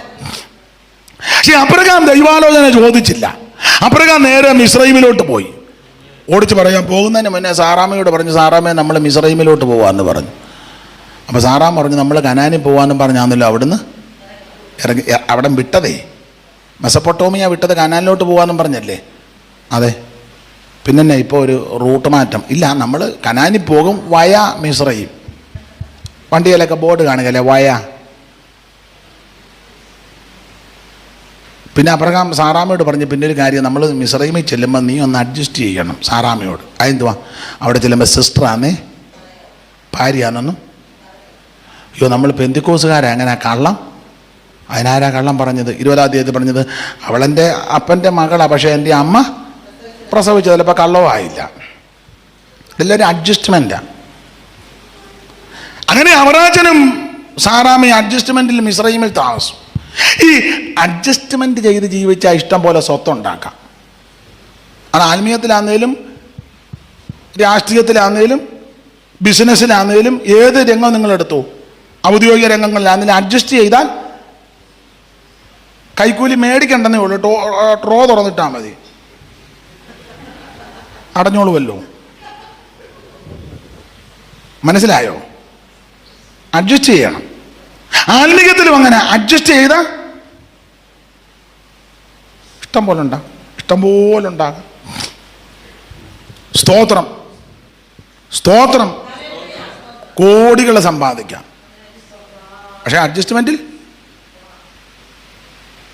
ശരിക്ക് കാര്യം പറഞ്ഞാൽ ഒന്നും ഉണ്ടാകുകയില്ല. 10 രൂപ തരാൻ ഉദ്ദേശിക്കുന്നവനും കൂടെ ഉപദേശം ശരിക്ക് പറഞ്ഞാലേ ചിലയിടത്ത് തരാനുള്ളതുകൊണ്ട് പണങ്ങിപ്പോവും. അതേസമയം ഇച്ചിരി കുടിക്കാം, ഇച്ചിരി ഇടാം, ഇച്ചിരി ആടാം, പാടാം, കൂടാം, ചാടാം, എല്ലാം ഇച്ചിരി കണ്ടമാനമാകരുത്. അവിടെ ആളും കൂടും, നന്നായിട്ട് സ്വോത്ര കാഴ്ച നന്നായിട്ട് കിട്ടും. അബ്രഹാമും സാറായും മിസ്രൈമിൽ അഡ്ജസ്റ്റ് ചെയ്ത് ജീവിച്ച് ഇഷ്ടം പോലെ സ്വത്ത്. വായിച്ച 11:1, 13:1-2. ഇങ്ങനെ അബ്രാമും ഭാര്യയും അവനുള്ളതൊക്കെ അവനോട് കൂടെ ലോത്തും മിസ്രൈമിൽ നിന്ന് പുറപ്പെട്ട് തെക്കേദേശത്ത് വന്നു. കന്നുകാലി, വെള്ളി, പൊന്ന് എന്നീ വകയിൽ അബ്രാം ബഹുസമ്പന്നൻ. പട്ടിണി കൊണ്ട് പരുവം തട്ടി അങ്ങോട്ട് പോയത്. പക്ഷെ കുറെ വർഷം കഴിഞ്ഞ് അവിടെ നിന്ന് തിരിച്ചു വന്നപ്പം ബഹുസമ്പന്നൻ, ഇഷ്ടം പോലെ. ഇത് മിസ്രൈമിൽ നിന്ന് കിട്ടിയതാണ്. പക്ഷെ ഈ സമ്പത്ത് കണ്ടമാനം വന്നപ്പോൾ നമ്മളവർക്ക് സമ്പത്ത് കൂടുന്നത് സുഖമാണ്, മനോദുഃഖമാണ്. അതെ, കണ്ടമാനം കാശും സ്വത്തും വരുന്നത് സുഖമല്ല, ദുഃഖമാണ്. എനിക്കറിയാം, ഇഷ്ടം പോലെ കാശുള്ള അപ്പനും അമ്മയുണ്ട്, പിള്ളേരാരും അന്വേഷിക്കുന്ന പോലുമില്ല. അതേസമയം കാശും പുത്തനും ഇല്ലാത്ത ചില അമ്മമാരുണ്ട്. ആകെ 4 സെൻറ്റ് സ്ഥലമേ ഉള്ളൂ, 3 പിള്ളേരും. പക്ഷെ ആ തള്ളേനെ നോക്കുന്നുണ്ട് അവർ. ആ തള്ളയെ വൃദ്ധസദനത്തിൽ വിട്ടിട്ടുമില്ല, ആശ്വാസവനെ കൊണ്ട് എത്തിച്ചിട്ടും ഇല്ല. പക്ഷെ മറ്റേ തള്ള 2.5 ഏക്കർ വസ്തുവുള്ള തള്ള ആശ്വാസവന് ആശ്വാസം ഇല്ലാതെ കിടക്കുക. ഞാൻ തമാശ പറഞ്ഞതല്ല. പിള്ളേരുടെ ഇടയിലും പ്രശ്നമാണ്. അവന് നല്ല സ്ഥലം കൊടുത്തു, എനിക്ക് 1/2 ഏക്കർ തന്നുള്ളൂ, ബേക്കുട്ടിക്ക് 3/4 ഏക്കർ കൊടുത്തു. അവസാനം അങ്ങോട്ടും ഇങ്ങോട്ടും പറഞ്ഞ് തള്ളേ നോക്കാൻ ആളുമില്ല. കണ്ടോ? അതേസമയം ഒന്നുമില്ലാത്ത അമ്മേനെ കൊച്ചുമക്കൾ ചിലപ്പോൾ കപ്പ പിടുങ്ങിയതും മുളകുടച്ചതുമായിരിക്കും മതി, അത് കൊച്ചുങ്ങളും കഴിക്കും, ഒരു കഷ്ണം അമ്മയ്ക്കും കൊടുക്കും. പിന്നെ വീടുകളല്ലേ, അഭിപ്രായ വ്യത്യാസമൊക്കെ കാണും. എല്ലായിടത്തും എവിടെ ഇല്ലാത്ത ഒരു പ്രശ്നമില്ലാത്തൊരുന്ന് കൈപൊക്കിക്കോ, ഒന്ന് കാണാനല്ല, ഇച്ചിരി അവരെ മുന്നോട്ട് നിർത്തിച്ച് എനിക്ക് ഇച്ചിരി കാര്യങ്ങൾ അറിയാനുണ്ട്. എവിടാ പ്രശ്നമില്ലാത്ത എല്ലായിടത്തും. അപ്പൊ ഈ സമ്പത്ത് കൂടുന്നത് സുഖമല്ല, ദുഃഖമുണ്ടാക്കും. നിങ്ങൾ ആ ഭാഗം പഠിച്ചാൽ അറിയാം. 13-ാം അധ്യായം അവിടെ വായിക്കുന്നത് സമ്പത്ത് കൂടിയാൽ ദുഃഖമാ, പ്രശ്നമാ, സമാധാനമല്ല. ഇങ്ങനെ അബ്രാമും ഭാര്യ അവനുള്ളതൊക്കെ അവനോട് കൂടെ ലോത്തും മിസ്രൈമിൽ നിന്ന് പുറപ്പെട്ട് തെക്കേദേശത്ത് വന്നു. കന്നുകാലി, വെള്ളി, പൊന്ന് എന്നീ വകയിൽ അബ്രാം ബഹുസമ്പന്നനായെന്ന്. അടുത്ത വാക്യമായത് അവൻ തന്റെ യാത്രയിൽ തെക്ക് നിന്ന് ബേഥേൽ വരെയും. ഇനി താഴോട്ട് പഠിച്ചു വരുമ്പോൾ ഇങ്ങനൊരു പദമുണ്ട്, സമ്പത്ത് വളരെ ആയിരുന്നത് കൊണ്ട് അവർക്ക് ഒന്നിച്ച് പാർക്കാൻ മേലെന്ന്. ആ വാക്യം വായിച്ചേ. സമ്പത്ത് വളരെ ഉണ്ടായിരുന്നത് കൊണ്ട് ഒന്നിച്ച് പാർപ്പാൻ കഴിഞ്ഞില്ല. അപ്പൊ സമ്പത്ത് കൂടുന്നത് സുഖമാണോ ദുഃഖമാണോ? ദുഃഖമാണ്. കാശില്ലാഞ്ഞ സമയത്ത് അബ്രഹാമും സിസ്റ്റർ സാറാമേ, പിന്നെ മിസ്റ്റർ ലോത്തും മിസ്സിസ് ലോത്തും എല്ലാം ഒരു കൂടാരത്തിലാണ്, ഒരു വീട്ടിലാണ്. അന്നൊന്നുമില്ല, ഒന്നുമില്ല. വിശ്വാസമാ കൈ മുതൽ. ഇപ്പൊ സമ്പത്ത് കണ്ടമാനം വന്നപ്പോൾ അവർക്ക് ഒന്നിച്ച്, കണ്ടോ? നമ്മളും അങ്ങനല്ലേ. പണ്ട് ചെറ്റപ്പുരയായിരുന്നു, ചെറ്റപ്പുര ചാണകം ഇട്ട് മെഴുകിയ നിലന്തല്ലി കൊണ്ട് അടിച്ച് ഒതുക്കി.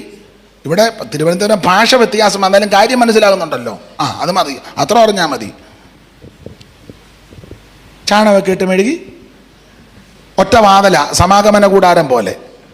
സമാഗമന കൂടാരത്തിന് ഒരു വാതലല്ലേ, എല്ലാവരും അതിലെ കൂടെ കയറി ഇറങ്ങി അത് ആനവായമ്പര എന്നാ ഞങ്ങളുടെ നാട്ടിലെ ഭാഷ. ഇവിടെ എങ്ങനെയാണെന്നറിയത്തില്ല. ആനവായമ്പര, ഒറ്റ വാതിൽ, ഷെഡ് പോലെ. ഇവിടെ എന്നാ അതിന് പറയുന്നേ? എന്തേലും ആയിക്കോട്ടെ, മനസ്സിലാകുന്നുണ്ടോ? അതറിഞ്ഞാൽ മതി. അങ്ങേയറ്റത്ത് 3 കല്ല് വെച്ചൊരടുപ്പും, പിന്നെ അത്താഴം കഴിഞ്ഞല്ലേ പാട്ട് പാടി പ്രാർത്ഥിച്ച് അത്താൻ കഴിഞ്ഞിട്ട് വലിയ ചിക്കുവായോ പനപ്പോ എന്ന് പുറത്ത് എല്ലാവരും നേരം നിങ്ങൾ കിടക്കുക അല്ലേ? ബിരുദ് വന്നത് അങ്കച്ചനും അവിടെ കിടപ്പുണ്ട്, വലിയ മൈങ്ങിയ മൂലയിൽ. പിന്നെ ആദ്യം ഉറങ്ങിയ കൊച്ചുങ്ങളെ ആദ്യം ഇട്ട്, തമാശ ഒന്നും പറഞ്ഞതല്ല, പക്ഷെ നല്ല സുഖമാണ്. നൂഡിൽസ് ഒന്നും വന്നില്ലായിരുന്നു. അതൊക്കെ ഇപ്പോഴാണ് നമ്മൾ കാണാൻ വര പോലെ തൂങ്ങിക്കിടന്ന് അവനെ മരിച്ച് വര തിന്നെ പോലെ അവന്. ഇപ്പം ന്യൂഡിൽസ് വരയാ, ന്യൂഡിൽസ്. കൊച്ചുനാൾ വലിയ ന്യൂഡിൽസ് കഴിച്ചിട്ടുണ്ടോ? കുഞ്ഞ് ഉപ്പയായിരുന്നപ്പം നൂഡിൽസ്. പിന്നെ നമ്മുടെ പണ്ടത്തെ ന്യൂഡിൽസ് ആയിരുന്നു ഇടിയപ്പം. അതിന് ഇവിടെ വേറെ പേരാ പറഞ്ഞതന്നെ, ഇടിയപ്പം തന്നെ. എങ്ങാണ്ട് നൂലപ്പം എന്ന് പറ, അതുകൊണ്ട്. നമ്മുടെ നേരത്തെ ന്യൂഡിൽസാണ്.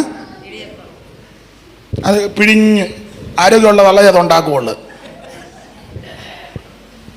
വലിവിൻ്റെ അസുഖമുള്ള തള്ള പറയും ഇടിയപ്പം ഇല്ല കൊഴുക്കട്ട വരാമെന്ന് പറയാം. അവർക്കിത് പിഴിയാണെന്ന്. അപ്പം അന്ന് ചിലപ്പോൾ കഞ്ഞി മുള കുടച്ചതായിരിക്കും, പക്ഷെ നല്ല മനോസുഖവും സന്തോഷവും. ഒരു വീട്ടിലാണ് എല്ലാവരും കൂടെ കൂട്ടുകുടുംബം, നല്ല സന്തോഷമാണ്. ഇപ്പൊ സമ്പത്ത് കണ്ടമാനമായപ്പോൾ ഒന്നിച്ച് പാർക്കാൻ. അപ്പൊ സാറാമ ഒരു ദിവസം അപ്പറാൻ വിളിച്ച് പറഞ്ഞു, ചായ ഒരു കാര്യം പറയാം. കാര്യം നമ്മൾ പെന്തിക്കോസ് വന്നപ്പോൾ നമുക്കൊന്നുമില്ലായിരുന്നു. ഇപ്പം അങ്ങനല്ല, പിള്ളേർ വിദേശത്തായി, നമുക്ക് ചുറ്റുപാട്, നമുക്കതുകൊണ്ട് നമ്മുടെ സ്റ്റാൻഡേർഡ് കീപ്പ് ചെയ്യണം. തന്നെയല്ല എനിക്ക് ഈ കുറച്ച് പ്രൈവസി ആവശ്യമാണ്. കാരണം ഇവിടെ കയ്യിലൊരു മൊബൈൽ ആരോ കൊടുത്തു, തോണ്ടുകയും മാന്തുകയും ചെയ്യുന്നത്. അപ്പോൾ ഇവർക്ക് പ്രൈവസി നന്നായിട്ട്. ഞാൻ പറയുന്ന കാര്യം മനസ്സിലാകുന്നുണ്ടോ? അമ്മമ്മയുടെ കൊച്ചുനാൾ മൊബൈൽ ഉണ്ടായിരുന്നോ? യോടി എന്തായാലും ഒന്ന് പറ. ഉണ്ടായിരുന്നു മൊബൈൽ, കുഞ്ഞുനാളി മൊബൈൽ ഉണ്ടായിരുന്നു. കുറഞ്ഞതൊരു മൊബൈൽ കാണാൻ തന്നെ 20 വർഷം അല്ലേ? ഇപ്പൊ പ്രൈവസി ആവശ്യമാണ്. കാരണം പല കോളുകളും വിളിക്കുന്നുണ്ട്, പല സമയത്ത് ആ വിളി. സ്തോത്രം. പണ്ട് മൊബൈലില്ല, വേറെ പുസ്തകമാണ്. അതിപ്പോൾ ആര് വായിച്ചാലും ഒരു പ്രശ്നവും. പക്ഷെ ഇപ്പം മൊബൈലുമായിട്ട് അങ്ങനെ ഇരിക്കാൻ പറ്റുമോ? ആരെങ്കിലും വരുമ്പോൾ നമ്മൾ തോണ്ടി അത് വേറെ കണ്ടതുകൊണ്ട് കൊണ്ട് മാറ്റി യഹോവ എൻ്റെ ഇടനാകുന്ന എനിക്ക്. സമ്പത്ത് വർദ്ധിക്കുമ്പോൾ പ്രശ്നമാണ്. അവിടെ എല്ലാം വിവരിക്കുന്നില്ല. സമ്പത്ത് വർദ്ധിച്ചുകൊണ്ട് ഒന്നിച്ച് പാർക്കാൻ കഴിഞ്ഞില്ല. തന്നെ ഇടയന്മാര് തമ്മിൽ ശണ്ടയുണ്ടാക്കി. വായിച്ചേ. അബ്രാമിന്റെ കന്നുകാലികളുടെ ഇടയന്മാർക്കും ലോത്തിന്റെ കന്നുകാലികളുടെ ഇടയന്മാർക്കും തമ്മിൽ പിണക്കമുണ്ടായി. അപ്പൊ പിണക്കമായി ഒന്നിച്ച് പാർക്കാൻ പറ്റില്ല. കാശ് കൂടിയപ്പോഴാ. അതാ അത് തന്നെ കാശ്. ഞാൻ കാശ് നിങ്ങൾ പച്ച മലയാളത്തിൽ പറഞ്ഞതേ ഉള്ളൂ. സമ്പത്ത് പ്രശ്നമാണ്. പ്രൈവസി. പണ്ട് ആനവായം വരാം, അതൊന്നും ഇപ്പോൾ ഒക്കത്തില്ല. ഇപ്പം bedroom, attached, balcony, work area. ഒരു വർക്കും നടക്കുന്നില്ലെന്നുള്ളത് ആ വേറൊരു പരമാർത്ഥം. സ്റ്റോർ റൂം, ഇതെല്ലാം ആവശ്യമാണ്. ഇത് കൂടിക്കഴിയുമ്പം ബുദ്ധിമുട്ടാണ്. സ്തോത്രം. പിന്നെ വീട് തൂക്കാനും തുടയ്ക്കാനും ആൾ വേണം. അപ്പോൾ ചിലപ്പോൾ സഹായം മുടങ്ങിയെന്നിരിക്കും. ഇടക്കൂട്ടത്തിന് വരാൻ. എന്നെ അമ്മാമ്മ ഞാൻ നമ്മുടെ ഉപവാസ പ്രാർത്ഥന തീരുന്ന എൻ്റെ മാസ്റ്ററെ വീട്ടിൽ ജോലി ചെയ്യുന്ന ഒരു സിസ്റ്റർ ഉണ്ടായിരുന്നു. അവൾ അന്നേരം ഞാൻ അവളെ മാത്രം ഏൽപ്പിച്ച് വെച്ച് വീടിട്ടേച്ച് എനിക്ക് വരാൻ ഒക്കുമോ? നേരത്തെ ആയിരുന്നല്ലോ, ഒറ്റപ്പെരയായിരുന്നു, ഒരു കുഴപ്പമില്ല. ഇപ്പം ഇത് കൂടിയപ്പം പ്രശ്നം. ഞാൻ അതിൻ്റെ ഒരു ദൃഷ്ടാന്തം പറഞ്ഞതാ. സ്തോത്രം. അച്ഛനെ യോഗത്തിന് കണ്ടില്ലല്ലോ, അത് വണ്ടിക്ക് ഒരു ചെറിയ പണി. പക്ഷെ യോഗത്തിന് വരാൻ കൂടി സ്റ്റാർട്ടാക്കിയപ്പം എരച്ചങ്ങ് നിൽക്കുന്നു. അപ്പം വണ്ടി കിട്ടിയതാ. നിന്റെ വണ്ടി കൊള്ളുകയില്ലെന്നോ വീട് വേണ്ടെന്നല്ല വാദം, നിന്റെ ആത്മീയത്തിന് ഭംഗം ഉണ്ടാക്കുന്നെന്ന്. നിങ്ങൾ ഇവിടെ വന്ന എല്ലാവർക്കും നല്ല വണ്ടി കിട്ടട്ടെ, എല്ലാവർക്കും നല്ല വീട് കിട്ടട്ടെ, ഞാനിതിൽ സന്തോഷിക്കുന്ന ആളാണ്. പക്ഷെ ആത്മീയത്തിന് ഭംഗം വരരുത്. ആരാധനയ്ക്കും കൂട്ടായ്മയ്ക്കും മുടക്കം വരരുത്. അപ്പൊ സമ്പത്ത് വർദ്ധിച്ചു കൊണ്ട് ഒന്നിച്ചു മാർക്കാൻ മേലെ പിണക്കം, ശണ്ട. അപ്പോൾ അബ്രഹാം ലോത്തിനെ വിളിച്ചേച്ച് പറഞ്ഞടാ, ഈ ദിവസങ്ങളിൽ ഇവിടെ പ്രശ്നമാണെന്ന് കേൾക്കുന്നുണ്ട്, ഒരു കാര്യം ചെയ്യും, ഞാൻ പെന്തിക്കോസുകാരനാ, നീയും പെന്തിക്കോസുകാരനാ, അത്ര ഗുണമല്ലെങ്കിലും അതുകൊണ്ടൊരു കാര്യം ചെയ്യും, ദേശമെല്ലാം വിശാലമാണ്, നിനക്ക് ആവശ്യമുള്ളത് ഞാൻ വഴക്കൊന്നുമില്ലെന്ന് പറയും. ഇത് ആത്മീയൻ്റെ ലക്ഷണം. ആത്മീയം വഴക്കുണ്ടാക്കാൻ പോകത്തില്ല, വഴക്കിൻ്റെ രംഗം വരുമ്പോൾ ഒഴിഞ്ഞു മാറും. അങ്ങനെ ആത്മീയരെ പഠിക്കുന്നത്. ആത്മീയരെ അങ്ങനെ അല്ലാതെ മറുഭാഷ കേട്ടുണ്ടെന്നും ആത്മീയരാന്ന് പറയരുത്. അയ്യോ അച്ഛാ എൻ്റെ അന്യഭാഷ കേൾക്കണം, അയ്യോ അറബിയാന്നാ തോന്നുന്നേ. സഭയിൽ വന്ന് അറബി പറഞ്ഞു വെച്ച് വണ്ടിയിൽ അങ്ങോട്ട് പോകുമ്പോൾ ഒരുത്തൻ ക്രോസ് വെക്കട്ടെ, അന്നേരം അസ്തോദ്യ ഭാഷയും പറയും, ഗ്ലാസ് താത്തേച്ച് 3 ഡാഷ് ഡാഷ് ഡാഷ്. മറുഭാഷ കേട്ടാലൊന്നും ആത്മീയനാന്നറിയത്തില്ല. ആത്മീയർ തെളിയുന്ന രംഗങ്ങളുണ്ട്. അബ്രഹാം ഇവിടെ തെളിയിക്കാം. ശണ്ട മൂത്തപ്പോൾ അബ്രഹാമിന്റെ ആത്മീയം തെളിഞ്ഞു. അബ്രഹാം ലോത്തിനെ വിളിച്ച് പറഞ്ഞു, ഞാൻ മഴക്കിനില്ല, ഞാൻ മഴക്കിനില്ല, ഞാനിവിടെ യാഗപീഠം പണിത് വെച്ചേക്കുക, എനിക്ക് വഴക്കുണ്ടാക്കാൻ ദേശമെല്ലാം വിശാലമാണ്, നിനക്ക് ആവശ്യമുള്ള എടുത്തു. അവിടെ വായിക്കുന്ന അപ്പോൾ ലോത്ത് നോക്കി, അങ്ങനല്ലേ എഴുതിയിരിക്കുന്നേ? അപ്പോൾ ലോത്ത് നോക്കി. അപ്പോൾ ലോത്ത് നോക്കി. അതാ വല്യമ്മച്ചിയുടെ കണ്ണാ. ഏത് വല്യമ്മച്ചിയുടെ? ലോത്തിന്റെ ഭാര്യയാണോ ലോത്തിന്റെ വല്യമ്മച്ചി?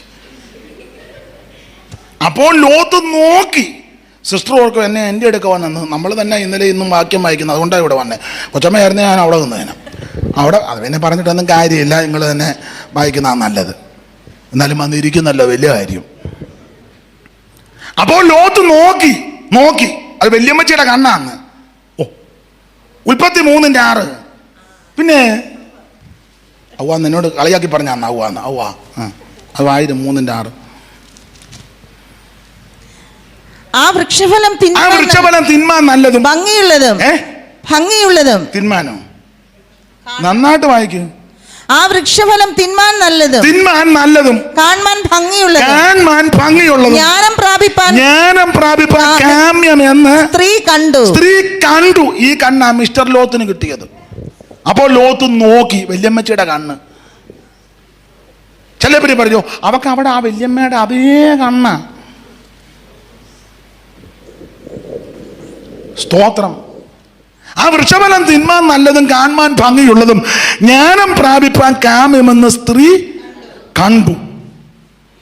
ഒരു കണ്ണാണല്ലോ, ആ കണ്ണാ ലോത്തിന് ഇപ്പിക്കിട. അപ്പോൾ ലോത്ത് നോക്കി.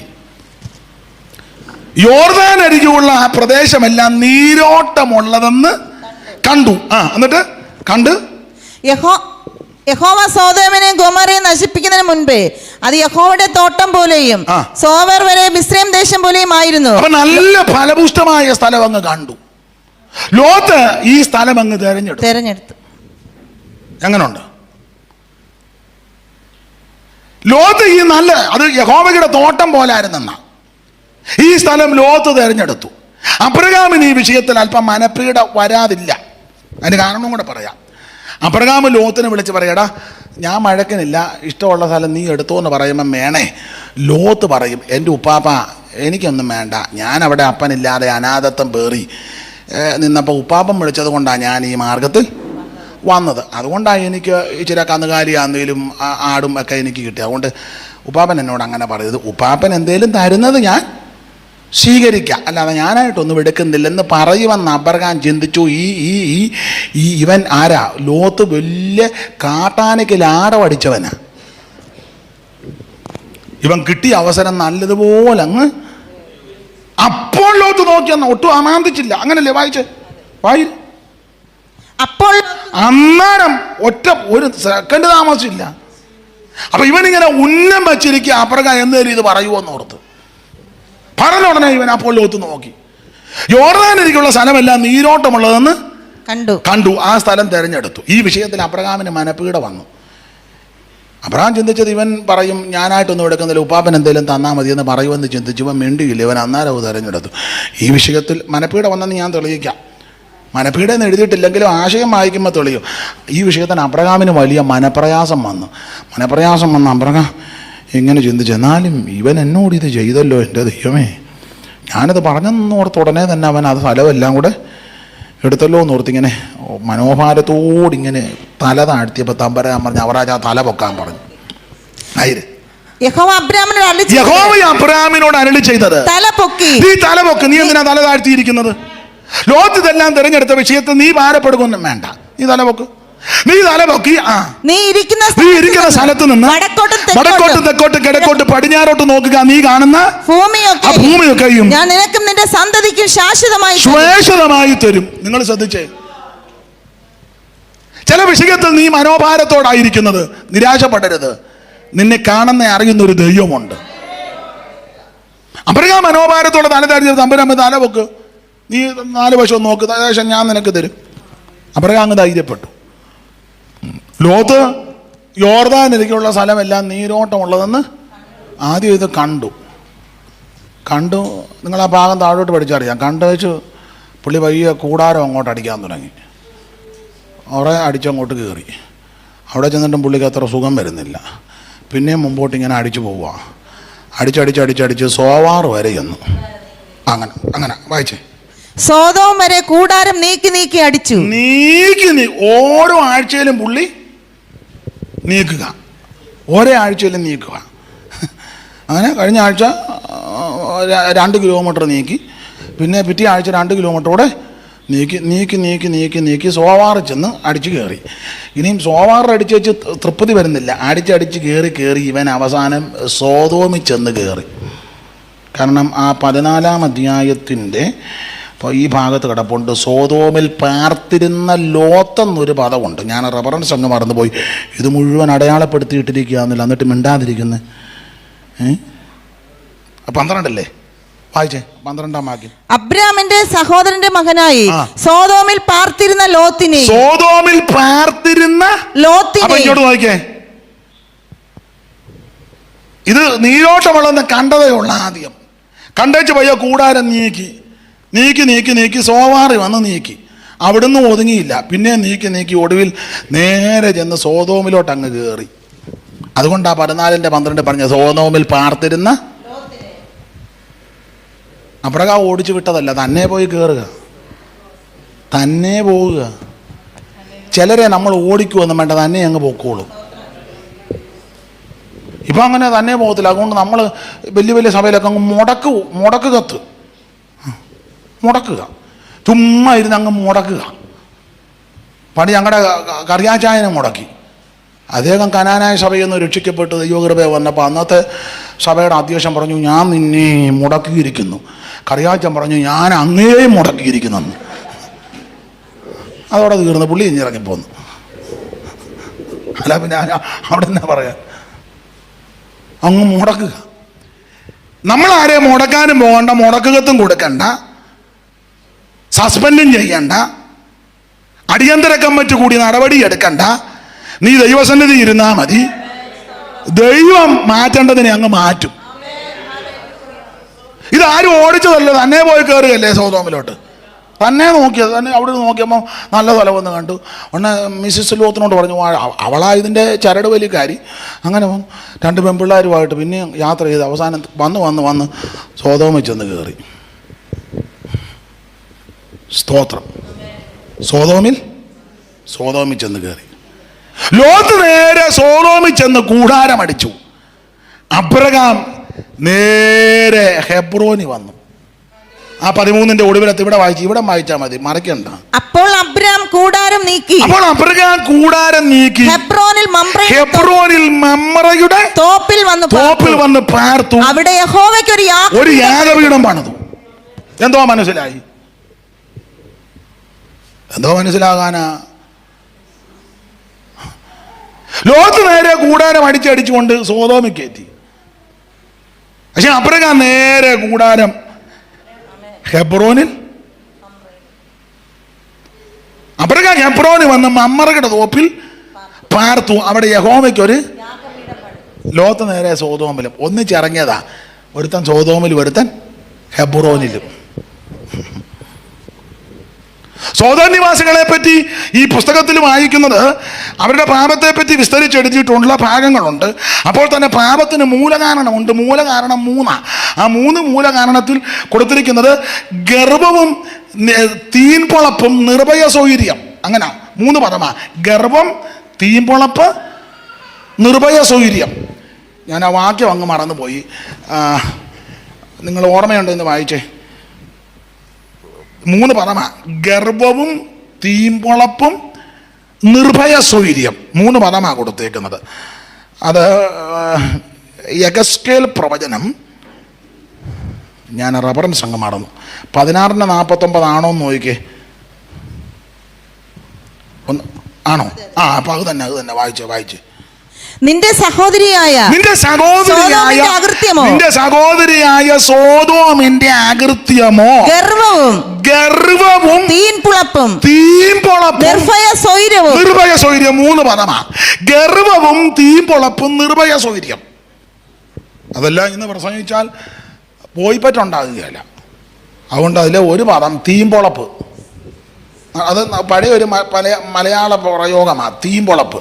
തീൻപൊളപ്പെന്ന് പറഞ്ഞാൽ പറ. തീമ്പൊളപ്പ്,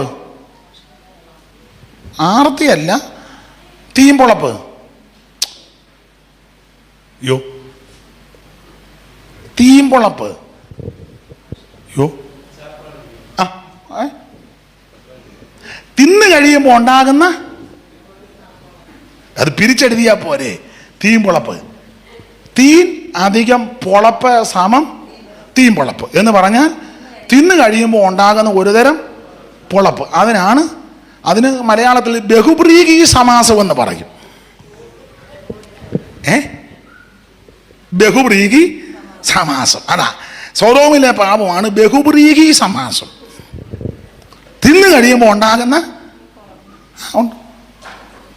അകത്തോട്ട് ചെല്ലുന്നതനുസരിച്ച് പുറത്ത് വരും. പണ്ടൊക്കെ നാടൻ കോഴിയെ ഓടിച്ചിട്ട് പിടിച്ച് തല്ലിക്കൊന്ന അവരെ കണ്ടാലും പറയും ഉശിര. ഇപ്പം കോഴി ബ്രോയിലർ കോഴിയാ. അത് കഴിച്ചിരിക്കുന്ന കണ്ടില്ലേ? ഒരെണ്ണം അനങ്ങാനും മേലെ ആ കോഴി ഇരിക്കും. നിങ്ങൾ അങ്ങോട്ടും ഇങ്ങോട്ട് നോക്കിക്കുക. ഞാനിപ്പോൾ 6 മുതൽ വന്നത് എല്ലാം കോഴി ഇരിക്കും പോലെ ഇരിക്കുക. പിന്നെ പിടിക്കാൻ ചെല്ലുമ്പോൾ ഒന്ന് തിന്ന് കഴിയുമ്പോൾ ഉണ്ടാകുന്ന തീമ്പുളപ്പ്. അപ്പൊ ഇവിടെ 3 പദമാ: നിന്റെ സഹോദരിയാകുന്ന സോദോമിന്റെ അകൃത്യമോ ഗർവം, തീമ്പൊളപ്പ്, നിർഭയ സൗകര്യം. അകത്തോട്ട് ചെല്ലുന്നതനുസരിച്ച് പുറത്തോട്ട് വരും. നീ അവൻ കൂടെ തിരുവചനം ഭക്ഷിക്കുന്നെങ്കിൽ അകത്ത് നിന്ന് അത് ഇറങ്ങി വരും. അകത്തോട്ട് ചെല്ലുന്നത് പുറത്തോട്ട് വരും. സ്തോത്രം. അവിടെ ചെന്ന് കയറി. എനിക്ക് സോദോം പട്ടണത്തെ പറ്റിയൊക്കെ ചൊല്ലി വിസ്തരിച്ച് പ്രസംഗിക്കുന്നതാണ് ഇഷ്ടം. ഇന്ന് അതിന് മുതിരുന്നില്ല. ആ പട്ടണത്തെ പറ്റിയൊക്കെ സൈമൺ സാർ നല്ല പരൂപത്തിന് വിസ്തരിച്ചിട്ടുണ്ട്. സ്തോത്രം. അതിഥി ജനകേളനം ചെയ്യുവാനൊരുമ്പട്ട ജതിയരമരാഗ്രൻ സാധുവാം ശിക്ഷയിൽ. അതിഥികളെ ഹേളനം ചെയ്യാൻ ചെന്ന ആൾക്കാരാ സോദോമിൽ. ചിലർ നരർ ഭുജിക്കവേ, കേജിൽ സ്വപിക്കവേ, ചീത്തവാക്കോതി ചിലർ പ്രദർശിക്കവേ, മദനമഹമതിനിത് മത്സരിച്ചോടവേ, മധ്യകുംഭം ചിലർ കയ്യിലെടുക്കവേ, പകടകള്ളി പട്ടിമ വളർവാശി ചൂതന്നിവ പാരമുത്സാഹമായി പാരം ചരിക്കവേ. ഇങ്ങനെയുള്ള ആൾക്കാരാ. ആട്ടെ, ഈ പട്ടണത്തിൽ ലോത്തും ഭാര്യയും 2 പെൺപിള്ളേരും ചെന്ന് പാർത്തു. പക്ഷെ അബ്രഹാം നേരെ ഹെബ്രോനി വന്നു. അവിടെ മമ്മറുകളുടെ തോപ്പിൽ കൂടാരമടിച്ചൊരു യാഗപീഠം. അപ്പൊ ഇങ്ങനെ വ്യാഖ്യാനം: ഹെബ്രോൻ എന്ന വാക്കിന്റെ ഒരർത്ഥം കൂട്ടായ്മ. മമ്രെ എന്ന വാക്കിന് കൊടുത്തിരിക്കുന്ന ഒരർത്ഥം ബലം. അവിടെ ഒരു പദമുണ്ട്, യാഗപീഠം പണിതു. അത് ആരാധന. അതുകൊണ്ട് ഞാനിങ്ങനെ പറയുന്നത്, ഈ ലോത്ത് സോദോമിൽ ചെന്ന് പാർത്ത് ഒടുവിൽ ലോത്തിനെ പറ്റി വായിക്കുന്നത് വലഞ്ഞു പോയ നീതിമാനായ ലോത്ത്. പുള്ളി വലഞ്ഞു. പക്ഷെ അബ്രഹാം കൂട്ടായ്മയിൽ വന്ന് ആരാധിച്ച് ബലപ്പെട്ടു. ഹെബ്രോൻ കൂട്ടായ്മ, മമ്രെ ബലം, യാഗപീഠം ആരാധന. അപ്പൊ അബ്രഹാമിന് ചെറിയ ബലഹീനത വന്നെങ്കിൽ ഒടുവിൽ അബ്രഹാം കൂട്ടായ്മയിൽ വന്ന് ആരാധിച്ച് ബലപ്പെട്ടു. ആശയം ഇതേ ഉള്ളൂ: ദൈവകുഞ്ഞുങ്ങളുടെ ജീവിതത്തിൽ ബലഹീനതകളും പോരായ്മകളും വരാം. പക്ഷെ അതിൽ തന്നെ നീ തുടരരുത്. ആ ബലഹീനത പരിഹരിച്ച് ഈ കൂട്ടായ്മയിൽ വന്ന് ആരാധിച്ച് ബലപ്പെട്ടോണം. ഈ ദിവസങ്ങളിലത്തെ യോഗം ആമൻ ബലപ്പെടാനുള്ള യോഗമായിരിക്കണം. നിന്റെ പോരായ്മകളും ബലഹീനതകളും മനസ്സിലാക്കി ഏറ്റുപറഞ്ഞ് ഉപേക്ഷിച്ച്, കർത്താവേ ഞാൻ തെറ്റിപ്പോയി, ബലഹീനതയുണ്ട്, അപാകതകളുണ്ടെന്ന് മനസ്സിലാക്കി ആമൻ ആരാധിച്ച് ബലപ്പെട്ടാൽ ദൈവിക ബലമുണ്ടാകും. ഇനി വേറൊരു ചിന്താ ഭാഗം പഠിക്കുമ്പോൾ ഈ 13-ാം അധ്യായത്തിന് ആരാധിച്ച് ബലപ്പെട്ടു. ഇനി ഓടിച്ച് പറയാം, 14-ാം അധ്യായം യുദ്ധമാണ്. 4 നാട്ടുരാജാക്കന്മാരും 5 നാട്ടുരാജാക്കന്മാരും തമ്മിലുള്ള യുദ്ധം. 4 പേര് പേടിച്ച് 5 പേര് ഓടിപ്പോയ കൂട്ടത്തിൽ സോദോം രാജാവ് കുഴിക്കകത്ത് പോയി. പലരും ചെതറി ഓടി. ഒരുത്തൻ എതിർച്ചയാ ഓടി വന്ന് അബ്രാമിനോട് പറഞ്ഞു, അബ്രാമേ, സോദോമിൽ യുദ്ധം നടന്നു, എൻ്റെ സഹോദരപുത്രൻ ലോത്തിനെ അവൻ്റെ ഭാര്യ തട്ടിക്കൊണ്ടുപോയി. അബ്രഹാം വന്ന് മമ്മറയുടെ നോപ്പില്ല. മമ്മറ ബലമാണ്, നല്ല കൂട്ടായ്മ നിൽക്കുക അബ്രഹാം. അവിടെ യാഗപീഠം പണിത് ആരാധിച്ച് ബലപ്പെട്ട് നിൽക്കുക അബ്രഹാം. അന്നേരം വന്ന് പറഞ്ഞ ലോത്തിനെ കൊണ്ടുപോയെന്ന്. നമ്മളായിരുന്നു പറയാം, അവൻ അത് തന്നെ പറയണം, അവൻ എന്നോട് ചെയ്തതിന് ഇത് വന്നാൽ പോരാ. ദൈവാത്മാവിനോട് നേരത്തെ പറഞ്ഞിട്ടുണ്ട് ഇവനെ തട്ടിക്കൊണ്ട് പോകുമെന്ന്. അബ്രഹാം അങ്ങനെയൊന്നും പറഞ്ഞില്ല. അബ്രഹാം ഇത് കേട്ടപ്പോൾ മനപ്പീട വർദ്ധിച്ചു. തൻ്റെ വീട്ടിൽ ജനിച്ച് വളർത്തപ്പെട്ട 318 അഭ്യാസികളെ കൂട്ടിക്കൊണ്ട് മമ്ര, ആനേർ, എഷ്കോൽ ഈ 3 പേരെയും കൂട്ടി അബ്രഹാം അന്ന് രാത്രി സോദോമിനെ കൊള്ളയിട്ട 4 വമ്പൻ രാജാക്കന്മാരെ പരാജയപ്പെടുത്തി അവരെ തോൽപ്പിച്ച് ലോത്തിനെയും കുടുംബത്തെ നേടിയെടുത്തു. ആത്മീയ പാഠം ഞാൻ വിശദീകരിക്കുന്നില്ല, പാഠം പറയുക. ഈ യുദ്ധത്തിൽ അബ്രഹാമിന് ജയമുണ്ടായി. 14-ാം അധ്യായത്തിൽ അബ്രഹാമിന് ജയമുണ്ടാകാൻ കാരണം ഇത്രയേ ഉള്ളൂ. 13-ാം അധ്യായത്തിൽ ആരാധിച്ച് ബലപ്പെട്ടു. 13-ാം അധ്യായത്തിൽ ആരാധിച്ച് ബലപ്പെട്ടപ്പോൾ 14-ാം അധ്യായത്തിൽ ജയമുണ്ടായി. ആരാധിക്കുകയും പ്രാർത്ഥിക്കുകയും ഉപവസിക്കുകയും ചെയ്യുന്നവർക്ക് ബലമുള്ളൂ, അവർക്ക് ജയമുള്ളൂ. 13-ാം അധ്യായത്തിൽ കൂട്ടായ്മയിൽ വന്ന് ആരാധിച്ച് ബലപ്പെട്ടത് കൊണ്ട് 14-ാം അധ്യായത്തിലെ യുദ്ധത്തിൽ അബ്രഹാമിന് ജയമുണ്ടായത്. എനിക്കും നിങ്ങൾക്കും എതിരെ ഒരു പോരാളിയുണ്ട്, എതിരാളിയുണ്ട്. അത് അവൻ അയലത്തുകാരോ ബന്ധുക്കാരോ മനുഷ്യരാരുമല്ല, പിശാച. നമുക്ക് പോരാട്ടമുള്ളത് ജഡരക്തങ്ങളോടല്ല. എനിക്കും നിങ്ങൾക്കുമെതിരെ ഒരു പോരാളി, ഒരു എതിരാളിയുണ്ട്, പിശാച്. അവനെ ജയിക്കണമെങ്കിൽ ഈ കൂട്ടായ്മയിൽ വന്ന് ആരാധിച്ച് ബലപ്പെടണം. അതിനായി സഭയെ വരണം, കൂട്ടായ്മയ്ക്ക് വരണം, ആരാധിക്കണം. ഇപ്പം പിന്നെ ആർക്കും സഭയെ വരാൻ മേലാത്തൊരു കാലമാണ്, എല്ലാം കണ്ടുകൊണ്ടിരിക്കുക. അത് കാണുന്ന കുഴപ്പമില്ല, എന്നാലും സഭയ്ക്കകത്ത് വന്ന് ബലപ്പെടുന്ന അത്രോ പിന്നെ ഉപ്പോളോ മുക്കുമോ ഉപ്പിലിട്ടത്. മറ്റേതിന് ബലമില്ലെന്നല്ല, എന്നാലും ഇവിടെ വന്ന് ദൈവമക്കൾ ഒന്നിച്ചിരുന്ന് ഒന്ന് പാട്ട് പാടി ആരാധിച്ച് അതൊരു പ്രത്യേക ബലമാണ്. ഇപ്പം പിന്നെ ചില ആൾക്കാർക്ക് ഇത് എങ്ങനെയും സഭകൾ തുറക്കരുതെന്ന് പ്രാർത്ഥിക്കുന്നവരും ഉണ്ട്. ഉപദേശമാർക്കും ഇപ്പം ചിലർക്ക് ഇത് സന്തോഷകരമായ കാര്യമാണ്. പാസ് സൂമിനകത്തുണ്ട് ഒരു ചെറിയ മെസ്സേജ് മതി, സുഖം എന്ന് ഇറങ്ങണ്ട, കോവിഡാന്ന് പറഞ്ഞാൽ മതി, സുവിശേഷം പറയാൻ പോകണ്ട. ഒരു ഇപ്പം അങ്ങനെ വീടുകളിൽ കയറാനൊക്കത്തില്ല. അതിപ്പം ഒരു ലാക്കായി കാണുന്നവരും ഉണ്ട്. അപ്പം ഈ സൂമിൽ ഇപ്പോൾ സൂമ ഇങ്ങനെ ആണെങ്കിൽ ഒത്തിരി ഗുണവുമുണ്ട് ദോഷവും ഉണ്ട്. ഗുണങ്ങളുണ്ട്, കാരണം ഏത് പ്രസംഗം വേണേലും നമുക്ക് കിട്ടും, അടിച്ചു കൊടുത്താൽ മതി. ഇങ്ങനെ അടിക്കുമ്പോൾ നിന്നുകൊണ്ട് പ്രസംഗിക്കുന്നവൻ്റെ കിട്ടും, ഇരുന്നുകൊണ്ട് പ്രസംഗിക്കുന്നവൻ്റെ കിട്ടും, നടന്ന് പ്രസംഗിക്കുന്നവരുടെ കിട്ടും, കിടന്ന് പ്രസംഗിക്കുന്നവൻ്റെ കിട്ടും. ഒച്ചപ്പാട് മാത്രം വേണേൽ അതിനുള്ള അടിച്ചു കൊടുത്താൽ മതി, അവൻ നിന്ന് അങ്ങ് അലറുക. അങ്ങനെ ഏത് ടൈപ്പ് വാക്യം മാത്രം വേണമെങ്കിൽ അത് അടിച്ചു കൊടുത്താൽ മതി. അപ്പം വാക്യം തന്നെ നിന്ന് പറയുന്നവർ ഏത് ടൈപ്പ് സാധനവും നമുക്ക് ഗുണമുണ്ട്.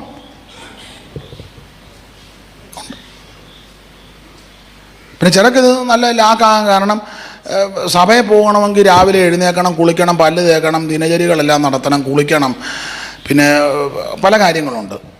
ചിലപ്പോൾ സ്വോത്രകാഴ്ചയും കയ്യിൽ എടുക്കണം. ഇപ്പം ഇത് ഓള് തുറന്നില്ലെങ്കിൽ ഇതിൻ്റെ കാര്യങ്ങളൊന്നും, കുളിച്ചില്ലെങ്കിൽ അത് ഓൺ ചെയ്തേച്ച്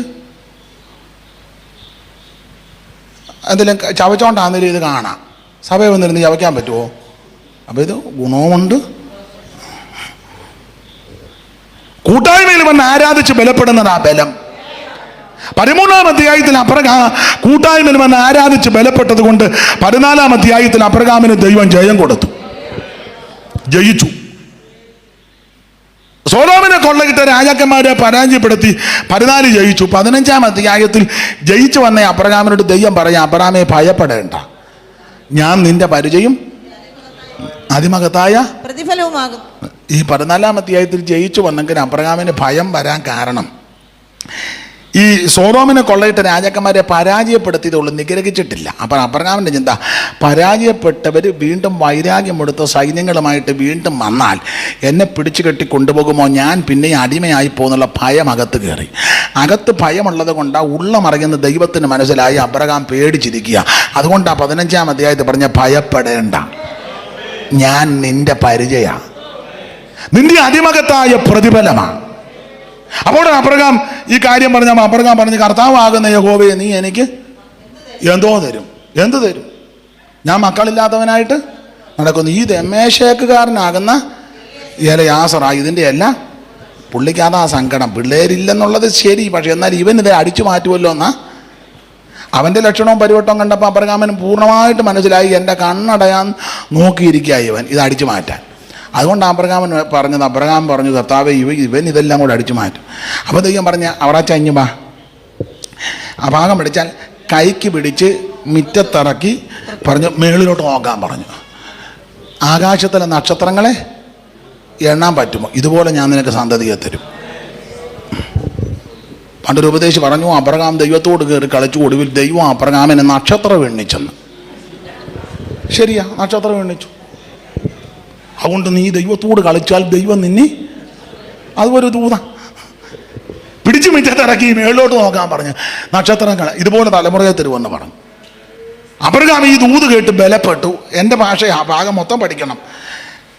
രാത്രിയിലായതുകൊണ്ടല്ലേ നക്ഷത്രം എണ്ണിയത്. രാത്രി വെളിയിലിറക്കി മേളിലോട്ട് നോക്കാൻ പറഞ്ഞ് നക്ഷത്രം എണ്ണി അകത്ത് കയറി പിന്നെയും വെളിയിലിറങ്ങി. അപ്പം 15-ാം അധ്യായത്തിൽ വാഗ്ദത്തം കൊടുത്തു, സന്തതിയെ തരുമെന്ന്. 16-ാം അധ്യായം വന്നപ്പം ഈ എൻ്റെ ഭാഷ ഇങ്ങനെ, 15-ാം അധ്യായത്തിൽ സർവജ്ഞനായ ദൈവം, സർവശക്തനായ ദൈവം ഡയറക്റ്റ് ബൈബിൾ ക്ലാസ് എടുത്തു അബ്രഹാമിന്. ദൈവം നേരിട്ട് വന്ന് ക്ലാസ് എടുത്തു, വാഗ്ദത്തം കൊടുത്ത് തലമുറയെ തരുമെന്ന്. അപ്പോൾ 15-ാം അധ്യായത്തിലെ അത് ഒരു രാത്രി മുഴുവൻ ദൈവമായിട്ട് ഇടപെടുക. ഒരു രാത്രി മുഴുവൻ ദൈവവുമായിട്ട് അബ്രഹാം ഇടപെട്ട്, പിന്നെ ഒരു പകലും, കാരണം പിറ്റേന്നാണ് യാഗം കഴിക്കുന്നത്. അന്നേരം പിന്നെ സന്ധ്യയ്ക്ക് റാഞ്ചം പക്ഷി സൂര്യൻ അസ്തമിച്ചപ്പോൾ, അപ്പോൾ തലേ രാത്രി മുറ്റത്തിറക്കി നക്ഷത്രം എണ്ണിപ്പിച്ചു, അകത്ത് കയറി യാഗപീഠം പിന്നെ ഒടുക്കി, കുറുപ്രാവിനെ പിളർന്നില്ല. സന്ധ്യയ്ക്ക് സൂര്യൻ അസ്തമിച്ച് വൈകി, അന്നേരം റാഞ്ചം തുടങ്ങി. അപ്പം ഒരു രാത്രി ഒരു പകലും ദൈവമായിട്ട് ഇടപെടുക, ദൈവമായിട്ട് ഇടപെട്ടു. പക്ഷെ ഇങ്ങനെ ഇടപെട്ട അബ്രഹാം 16-ാം അധ്യായത്തിൽ 15-ാം അധ്യായത്തിൽ ദൈവം ഡയറക്റ്റ് ക്ലാസ് എടുത്തു. ദൈവത്തിൻ്റെ ബൈബിൾ ക്ലാസ്സിൽ അങ്ങനെ അങ്ങ് ചിന്തിച്ചു. ദൈവം ആ ടീച്ചർ ഡയറക്റ്റ് ക്ലാസ്സിലിരുന്ന് അബ്രഹാം ബലപ്പെട്ടു. 16-ാം അധ്യായത്തിൽ സിസ്റ്റർ സാറാമ അരമണിക്കൂർ ക്ലാസ് എടുത്തു. അന്നേരം അവറാച്ച നേരെ തിരിഞ്ഞു. ഞാനിങ്ങനെ ആശയം മനസ്സിലാകാനാ. 16-ാം അധ്യായത്തിൽ സിസ്റ്റർ സാറാമ ചോദിച്ചു, എന്നാ ഇന്നലെ ഒരു ഇളക്കം പതിവില്ലാത്ത, എന്നാ നിങ്ങൾ പാതിരാത്രി മുറ്റത്തിറങ്ങുന്നു, പരിക്കാത്തോട് കയറി വരുന്നു, പിന്നെ മുറ്റത്ത് കാണുന്നു, മേളിലോട്ട് നോക്കുന്നു, കീഴോട്ട് നോക്കുന്നു. ഞാനിതെല്ലാം ഇവിടെ കടന്ന് ശ്രദ്ധിക്കുന്നുണ്ട്. അവറാച്ചൻ പറഞ്ഞു, സാറാമേ എന്നോട് ദൈവം ഇടപെട്ടുകൊണ്ടിരിക്കുകയായിരുന്നു. ഇന്നലെ രാത്രി മുഴുവൻ സർവശക്തനായ ദൈവം എന്നോട് ഇടപെട്ടുകൊണ്ടിരിക്കും. ഒന്ന് സാറാമ വെച്ചു, നിങ്ങളോടോ? അതെ, എന്നോട്.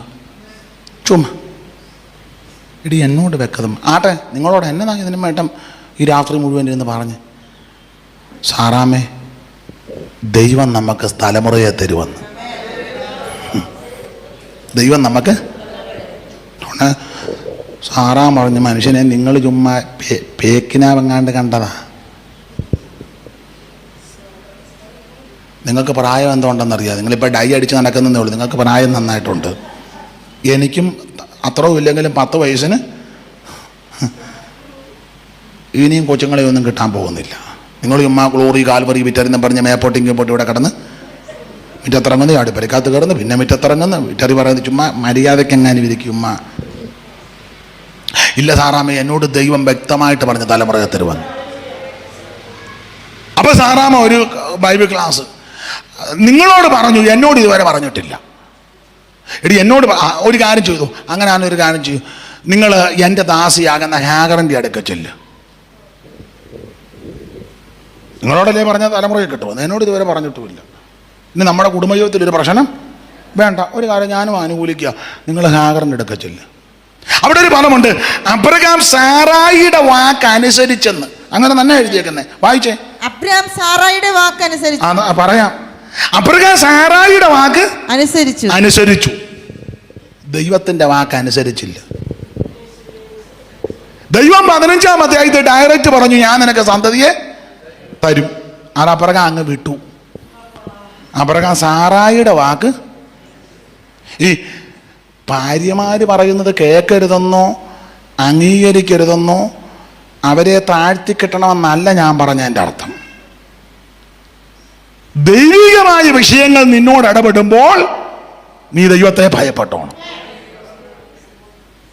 ഇപ്പം ഭാര്യ പറയാ, ചായ നമുക്ക് ഇച്ചിരി ഇന്ന് എനിക്ക് ക്ഷീണമായിരുന്നു, ഇന്ന് കഞ്ഞിയും ചമ്മന്തിയും ഉള്ളു, അതംഗീകരിച്ചേക്കണം, അവൾക്ക് വയ്യ. അല്ല ഒന്നെ പറയാം, ദൈവം എന്നോട് പറഞ്ഞു ചിക്കൻ കാല് ഇന്ന് കഴിക്കാവുള്ളെന്ന് പറഞ്ഞാൽ അവിടെ വലിയ പ്രശ്നം ഉണ്ടാകും. പ്രശ്നം ഉണ്ടാകുകയല്ലേ? അങ്ങനെയുള്ള വിഷയങ്ങൾ പറയുമ്പോൾ നമ്മൾ അതിനോട് യോജിക്കണം. അച്ഛാ ഇന്ന് എനിക്ക് തുണി അലക്കാനൊത്തില്ല, ഞാൻ നാളെ അലക്കാം, അത് ന്യായമാണ്. പക്ഷെ ദൈവിക വിഷയങ്ങൾ വരുമ്പോൾ നീ ദൈവത്തെ ഭയപ്പെടണം. സ്തോത്രം. ഇവിടെ നേരെ തിരിച്ചു. 15-ാം അധ്യായത്തിൽ ദൈവം ഡയറക്റ്റ് പറഞ്ഞതാ, തലമുറയെ തരുവെന്ന്. അത് കേട്ടപ്പോഴേക്കും ഗ്ലോറി, വിക്ടറി, കാൽവറി എന്നും പറഞ്ഞ് തുള്ളിച്ചാടി നടന്നവൻ 16-ാം അധ്യായത്തിൽ സിസ്റ്റർ സാറാമ്മയുടെ അരമണിക്കൂറത്തെ ബൈബിൾ സ്റ്റഡി, ആ അരമണിക്കൂറത്തെ ക്ലാസ്സിലിരുന്നപ്പോൾ അവർ നേരെ തിരിഞ്ഞു നേരെ ഹാഗാറിന്റെ കൂടാരത്തിൽ പോയി. ഒരുമാതിരിപ്പെട്ട സാറാമ്മ ക്ലാസ് എടുത്താൽ ഒരുമാതിരിപ്പെട്ട അവറായല്ല. സ്തോത്രം. അബ്രഹാം സാറായിയുടെ വാക്കനുസരിച്ചെന്ന്, അങ്ങനെ അനുസരിച്ചു സാറായുടെ ഹാഗറിന്റെ അടുക്ക ചെന്നു.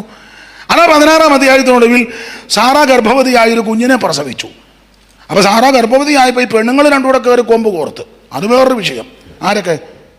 സാറായും കൊച്ചമ്മ തന്നെ പറഞ്ഞു വിട്ടത്. അവസാനം ഹാഗർ പ്രഗ്നന്റ് ആയപ്പോൾ കൊച്ചമ്മയായിട്ട് കൊമ്പ് കോർത്തു. അവസാനം ഈ പെണ്ണുങ്ങൾ രണ്ടുകൂടെ കടന്ന്, അയ്യോ 2 പെണ്ണുങ്ങൾ കൂടിയാൽ എന്നാ നടക്കാത്തേ? എന്തിനാ 2?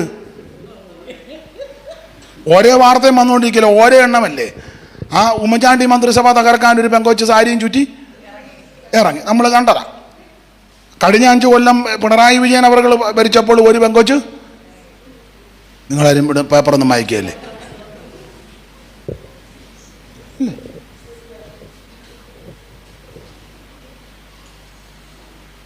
വേറെ ചില സംസ്ഥാനത്ത് 2 പെണ്ണുങ്ങളായിരുന്നു. ഇപ്പം പിന്നെ പരുവക്കേടായി.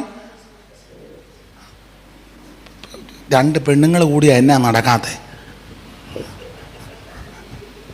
എന്നെ ഇങ്ങനെ നോക്കുന്ന അവിടെ പുസ്തകത്തിൽ എഴുതിയ കാര്യം. ഹാഗാറും സാറായും 2 പേരൂടെ കയറി ഉടക്ക് പോയ. ഉടക്കെന്ന് പറഞ്ഞാൽ ചെറിയ ഉടക്കല്ല. നിങ്ങൾ ആ ഭാഗം പഠിക്കണം. ഒരു സ്ത്രീ, പൂർണ്ണ ഗർഭവതിയായ ഒരു സ്ത്രീ വീട് വിട്ട് ഓടണമെങ്കിൽ എന്തോ പ്രശ്നമാണ് അവിടെ നടന്നേ. നിങ്ങൾ അങ്ങനെ ചിന്തിച്ചേ. ഗർഭവതിയായ ഒരു സ്ത്രീ നാടൻ ഭാഷ നിറവയറോടെ ഒരു വീട്ടിൽ നിന്ന് ഓടിപ്പോകണമെങ്കിൽ എന്തോ പ്രശ്നമാണ് അവിടെ നടന്നത്. അതെല്ലാം ഒന്നും എഴുതി വെച്ചിട്ടില്ലെന്നേ ഉള്ളൂ. നമുക്കിത് വായിക്കുമ്പോൾ മനസ്സിലാകുമല്ലോ, ഭൂകമ്പം കുറഞ്ഞതൊന്നും അല്ല അവിടെ നടന്നത്. 2 പെണ്ണുങ്ങൾ തമ്മിൽ വഴക്കുണ്ടാക്കിയാൽ അതിൽ ഞരങ്ങുന്നത് മുഴുവൻ സഹോദരന്മാരാ. ഉദാഹരണം, അമ്മയും ഭാര്യയും കൂടെ ഉടക്ക, നമ്മൾ എന്നാ ചെയ്യും? നിങ്ങൾ പറ. ഏതായാലും നിങ്ങൾ ഇതുവരെ മിണ്ടാതിരുന്നു, ഇനിയെങ്കിലും നിങ്ങൾ എന്തെങ്കിലും പറ. നമ്മുടെ ഭാര്യയും നമ്മുടെ അമ്മയും കൂടെ കൊമ്പ് കോർത്ത്, ഇതിൻ്റെ നടുവിൽ നമ്മൾ എന്ത് ബുദ്ധിമുട്ടും? നിങ്ങൾ പറ. നിങ്ങളിനി എന്തേലും പറഞ്ഞു വെച്ചാൽ ഞാൻ ബാക്കി പറയുന്നുള്ളൂ. നിങ്ങളൊന്ന് പറഞ്ഞേ. നമ്മുടെ ആ മനോദുഃഖം, നമുക്ക് അമ്മയെ പിണക്കാൻ പറ്റുമോ ഭാര്യയെ പിണക്കാൻ പറ്റുമോ? 2 പേരും നമുക്ക് വിലപ്പെട്ടവരാ, ഇല്ലേ? പറ, നിങ്ങൾ എന്തായാലും ഒന്ന് പറ, ഇല്ലേ? 2 പേരും നമുക്ക് വിലവേറിയവരാ. അമ്മ 10 മാസം നൊന്ത് വേദനിച്ച് പ്രസവിച്ച അമ്മ പട്ടിണി കിടന്നാണ് നമ്മളെ വളർത്തിയത്. പലപ്പോഴും അമ്മയുടെ ആഹാരമാണ് നമുക്ക് തന്നത്, ഇല്ലേ? അതെ, ഞങ്ങളുടെയൊക്കെ നാട്ടിലൊരു പഴഞ്ചൊല്ല്, മുണ്ട് മുറുക്കി കൊടുത്താണ് നമ്മളെ വളർത്തിയത്. അതെ, പലപ്പോഴും പല രാത്രി അമ്മ അത്താഴം കഴിച്ചിട്ടില്ല, കഴിക്കാനാണ് നമുക്ക് തന്നത്. വിശേഷിച്ച് അമ്മമാർക്ക് ആൺപിള്ളേരോട്, പെൺപിള്ളേരെ ഇഷ്ടമല്ലെന്നല്ല, ആൺപിള്ളേരോട് ചെറിയ പ്രത്യേക താല്പര്യം, അത് കുറ്റമല്ല, ഉണ്ട്. അമ്മയുടെ വീതം എടുത്താണ് നമുക്ക് തന്നത്.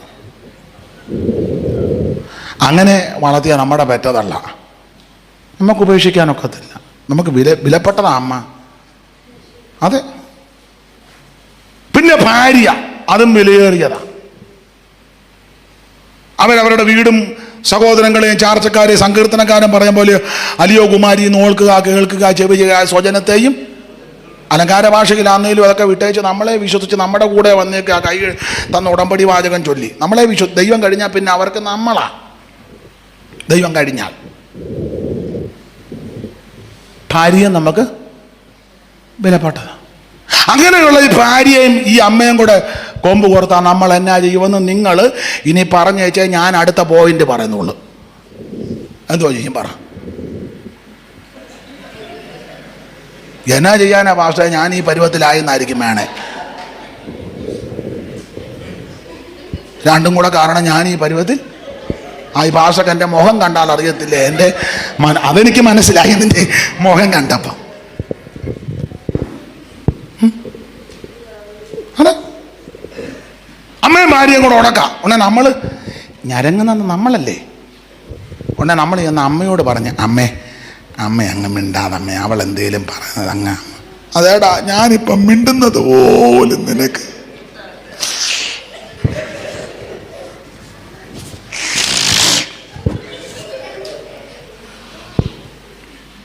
നടക്കുന്ന കാര്യമായി പറഞ്ഞ് ഉടനെ നമുക്ക് ഹൃദയം വേദനിക്കും. പറ്റത്തുള്ള കരയല്ലേ. ചില അമ്മമാർ അപ്പോൾ ചെയ്തതെല്ലാം ചിലപ്പോൾ ഒന്ന് പറഞ്ഞെന്ന്, എടാ നിനക്ക് കരപ്പം വന്നപ്പം, കരപ്പൻ, ഞങ്ങളുടെ ഇവിടെ കരപ്പൻ എന്നാ, ഇവിടെ എന്നാ പറയുന്നത്, പിന്നെ നിങ്ങളാരും മിണ്ടായിരുന്നത് കരപ്പൻ എന്ന് പറഞ്ഞപ്പോൾ.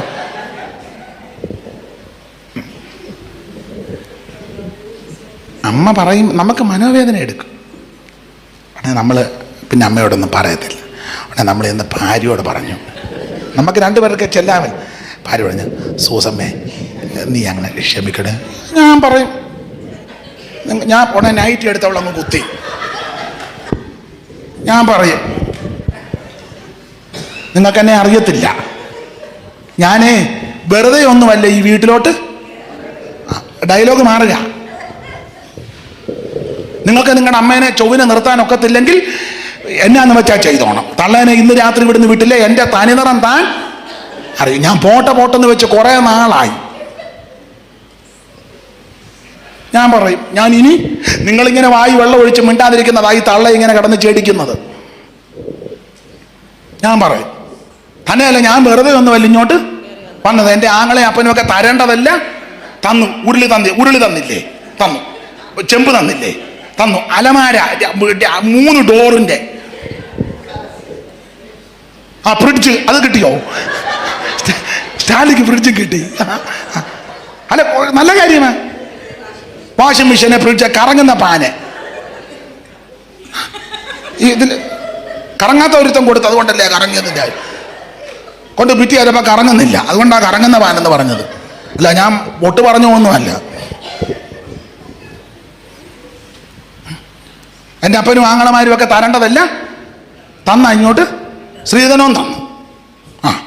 നിങ്ങൾ ചോദിച്ചതിൽ 2 രൂപ കൂടുതലാ തന്നത്. നിങ്ങളിപ്പോൾ ഞെളിഞ്ഞിരുന്ന് പോകുന്ന വണ്ടി ആര് മേടിച്ചു തന്നതാ? ആര് മേടിച്ചു തന്നാ വണ്ടി? എൻ്റെ വീട്ടിൽ നിന്ന് കാശ് വന്നപ്പം മേടിച്ചല്ലേ. എന്തിനാടാ അവിടെ വണ്ടിയെ കയറിയിരുന്നേ? നീ കൂടെ കേശവദാസ് എടുത്തിട്ട് പോകുന്നേ.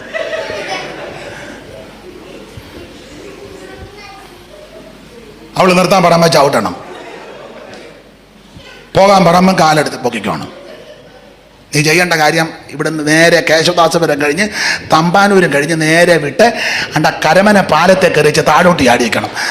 താക്കോല് അവിടെ കയ്യിലോട്ടും കൊടുത്തേക്കണം.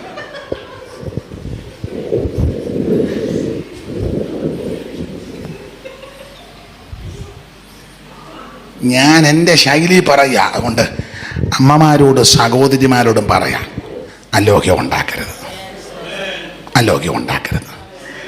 മറുഭാഷ കുറച്ചേ പറഞ്ഞോളെങ്കിലും അലോഗ്യം ഉണ്ടാക്കരുത്.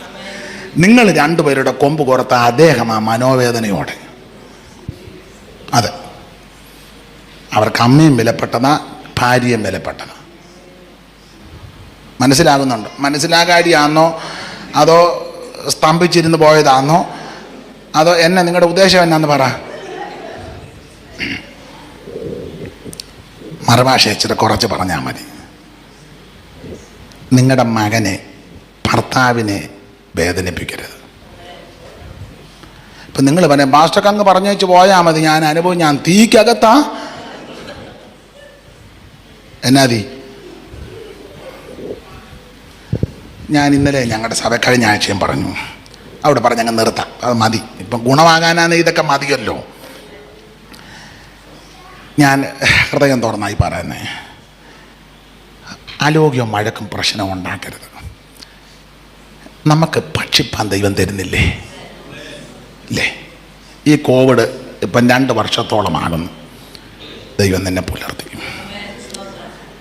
നമ്മുടെ സ്നേഹിതന് സമപ്രായക്കാരും വേണ്ടപ്പെട്ട അനേകർ കടന്നുപോയി. അവർ പാപികളായതുകൊണ്ട് പോയതല്ല, അവർ ദോഷികളായതുകൊണ്ടും പോയതല്ല, അങ്ങനെ പറയരുത്. അവരെ മുന്നമേ ദൈവം അങ്ങ് ചേർത്തു. നമുക്ക് ഒരു രാത്രിയും കൂടെ ദൈവം തന്നു. നിങ്ങളുടെ കൂടെ ഇരുന്ന് ആരാധിച്ച പലരും പോയി. നിങ്ങളെക്കാൾ പ്രായം കുറഞ്ഞവരും പോയി. ദൈവം നമുക്ക് ആയുസ് നൽകി. നടന്നാന്നേലും ഇവിടെ വരാൻ ദൈവം കൃപ ചെയ്യുന്നുണ്ട്. വെക്കുന്ന ഭക്ഷണം കഞ്ഞിയോ ചോറോ കപ്പയോ എന്തുമായിട്ട് അത് വാരി കഴിക്കാനുള്ള ആരോഗ്യവും ബലവും ഒക്കെ ദൈവം തരുന്നുണ്ട്. എത്രയോ പേര് മൂക്കിക്കട ട്യൂബ് ഇട്ട ലിക്വിഡായിട്ട് ഒഴിച്ചു കൊടുക്കുന്നത്. അത് വെച്ച് നോക്കുമ്പോൾ എന്ത് ഭദ്രമായിട്ടാണ് നിന്നെ നടത്തും. ഒന്ന് ചിന്തിച്ച് ഇതൊക്കെ ഒന്ന് ചിന്തിക്കേ. ഞാൻ ഇന്നലെ ഒരാളോട് പറഞ്ഞു, ഈ തന്നതിനെല്ലാം നന്ദി പറ. ഇത് കിട്ടാനുള്ളതിന് അങ്ങിരുന്ന് പെറുപെറുക്കാന്നാലും ദൈവം എന്നോടിങ്ങനെ. എൻ്റെ കൂടെ ഇറങ്ങിയ ബേബിക്ക് ഓടി കൊടുത്തു. അപ്പോ നിനക്ക് വട്ട നീ കുപ്പാൻ തരുന്ന് വിളിക്കുന്നത്, തലക്കോളവാ നിനക്കല്ല. ഈ ഒത്തിരി വട്ട പിടിച്ചതുണ്ട് കേട്ടോ. അതെ, ഒത്തിരി പ്രാന്ത് പിടിച്ച ഒത്തിരി ഉണ്ട്.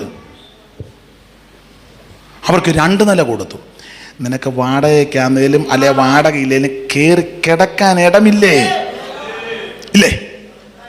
എത്രയോ പ്രിയപ്പെട്ടവർ നമ്മൾ റോഡ് രാത്രി യാത്ര ചെയ്യുന്നവർക്കറിയാം, കടത്തിണ്ണയിലും വരാന്തയിലും എല്ലാം കിടക്ക. ഈ മഴ സമയത്തും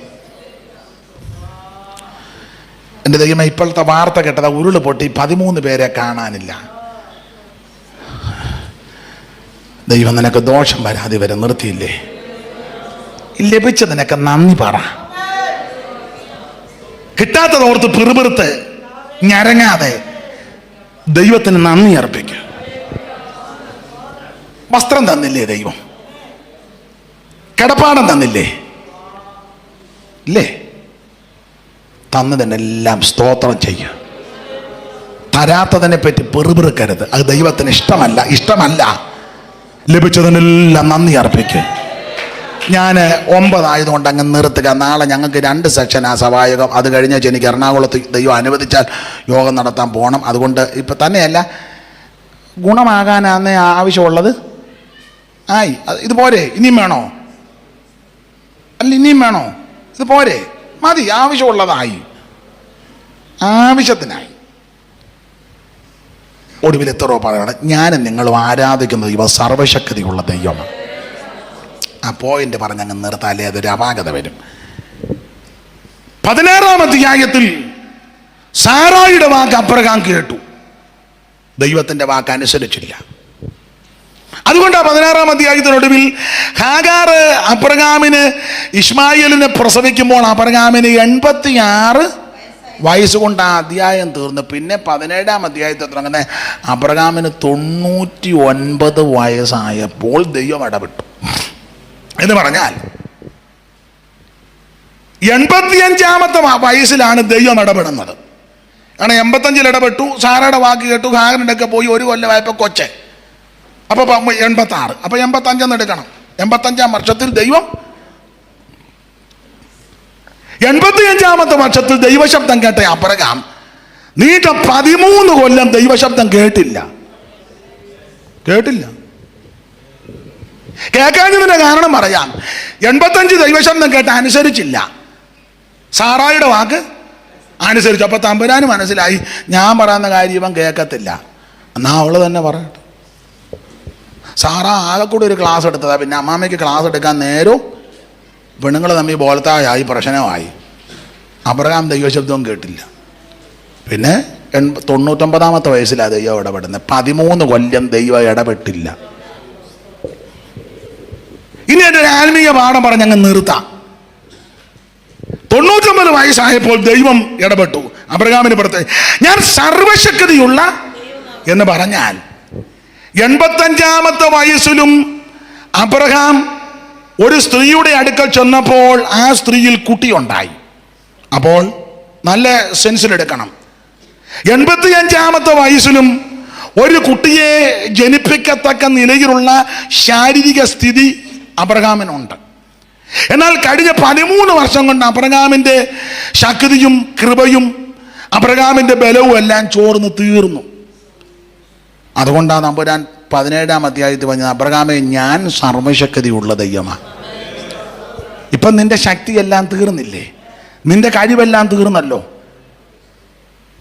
കാരണം 85-ൽ കൊച്ചുണ്ടായി. പിന്നെ അബ്രഹാമിൻ്റെ കൊച്ചിനെ കൊടുത്ത അബ്രഹാം വേണേ സാക്ഷ്യം പറയും, ദൈവനാമത്തിന് മഹത്വം ഉണ്ടാകട്ടെ, സ്തോത്രം, ഞങ്ങൾക്ക് തലമുറയില്ലാതെ ഒത്തിരിയും ഭാരപ്പെട്ടു. ഒത്തിരി പ്രവാചകന്മാരുടെ ഒക്കെ ഞങ്ങൾ പോയി, പ്രവാചകന്മാർ ദൂത് പറഞ്ഞു. ഇങ്ങനെ തൊട്ടിയും കൊച്ചും കാണുന്നതായിട്ട് സ്തോത്രം, അമ്മാമ ഒരു കുട്ടിയുടുപ്പ് മേടിക്കുന്നതായിട്ട് വെളിപ്പാടുകൾ അങ്ങനെ വരും. അപ്പോൾ അങ്ങനെയൊക്കെ ഞങ്ങളോട് പലരും ദൂത് പറഞ്ഞു. അങ്ങനെ ഇരിക്കുമ്പോഴാണ് ഞങ്ങളുടെ ഒരു കസിൻ ബ്രദർ പറഞ്ഞു, വയനാട്ടിൽ ഒരു നാട്ടു ചികിത്സക്കാരനുണ്ട്, പുള്ളിയുടെ ഒക്കെ പോവുകയാണെങ്കിൽ സൈഡ് എഫക്റ്റ് ഇല്ലാത്ത പച്ചമരുന്ന്. അങ്ങനെ ഞാനും ലില്ലിക്കുട്ടിയും കൂടെ അങ്ങനെ വയനാട്ടിൽ ചെന്നു. അങ്ങനെ ഞങ്ങൾ വളരെ പാസ്റ്റർ പ്രാർത്ഥിച്ചാണ് ഞങ്ങളെ വിട്ടത്. അവിടെ ചെന്നു. അങ്ങനെ വൈദ്യൻ്റെ ഒക്കെ ചെന്നപ്പോൾ ഒരു കാര്യം ബോധ്യപ്പെട്ടു, വൈദ്യൻ യേശുവിനെ വിശ്വസിക്കുന്ന ഒരു വൈദ്യനാണ്. അങ്ങനെ ആ വൈദ്യനിൽ കൂടി ദൈവം പ്രവർത്തിച്ചു. അങ്ങനെ ആ മരുന്ന് കഴിച്ചു. ഞങ്ങൾക്ക് ഒരു കുഞ്ഞിനെ ദൈവം, അങ്ങനെ ദൈവവും വൈദ്യനും കൂടെ ചേർന്ന് ഞങ്ങൾക്ക് ഒരു കുഞ്ഞിനെ കിട്ടി. അത് ദൈവത്തിന് ഇഷ്ടമല്ല. ദൈവത്തിന് ആരുടെയും കെയറോപ്പ് വേണ്ട, ഓരോരുത്തൻ്റെയും കെയറോപ്പ് വേണ്ട. നിനക്ക് അങ്ങനെ ഒരു കൊച്ചിനെ കിട്ടിയാൽ നീ പറയും ദൈവം വൈദ്യനിൽ കൂടി പ്രവർത്തിച്ചു. അത് തെറ്റാണോന്ന് ഞാൻ വാദിക്കുന്നില്ല, അത് ദൈവത്തിന് ഇഷ്ടമല്ല. അതുകൊണ്ടാണ് തമ്പുരാൻ പറഞ്ഞത്, നിന്റെ ശക്തിയെല്ലാം തീർന്നു, നിന്റെ കഴിവെല്ലാം തീർന്നു, നിന്റെ ബലമെല്ലാം തീർന്നു. എന്നാ ഞാൻ സർവശക്തിയുള്ള ദൈവമാണ്. പ്രൈസ് ദി ലോർഡ് എന്ന് പറഞ്ഞാൽ ആശയം ഇത്രയേ ഉള്ളൂ, പറഞ്ഞു നിർത്താം. നിന്റെ ശക്തി തീർന്നു കഴിയുമ്പോഴാണ് ദൈവശക്തി വെളിപ്പെടുന്നത്. നമ്മുടെ ബലമെല്ലാം തീരുമ്പോഴാണ് ദൈവത്തിന്റെ ബലം വെളിപ്പെടുന്നത്. Praise the Lord. നിന്റെ ശരീരം ബലഹീനമായിരിക്കും, രോഗം പിടിച്ചതായിരിക്കും, ക്ഷീണമുണ്ടായിരിക്കും. പക്ഷെ ഇന്ന് രാത്രി സർവശക്തിയുള്ള ദൈവം നിന്റെ രോഗബന്ധനത്തെ മാറ്റിത്തരും, നിന്റെ സകല കെടുതികളും മാറ്റിത്തരും, സകല പ്രയാസങ്ങളും മാറ്റിത്തരും. ഞാനും നിങ്ങളും ആരാധിക്കുന്ന ദൈവം സർവശക്തിയുള്ള ദൈവമാണ്. സർവശക്തിയുള്ള ദൈവം, സർവശക്തിയുള്ള ദൈവം യേശുവിന്റെ നാമത്തിൽ. ഓ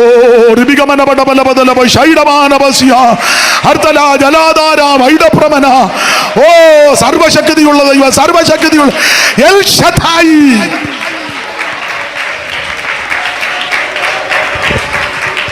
price the Lord, praise the Lord. മൊത്തം പാടുന്നില്ല, 4 വരിയെ പാടുന്നുള്ള സമയം പോയതുകൊണ്ട്.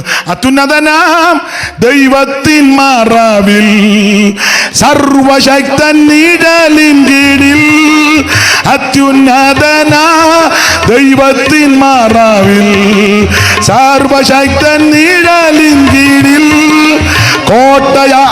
സ്വോത്രകാഴ്ച എടുത്തില്ലേ എന്നോട്?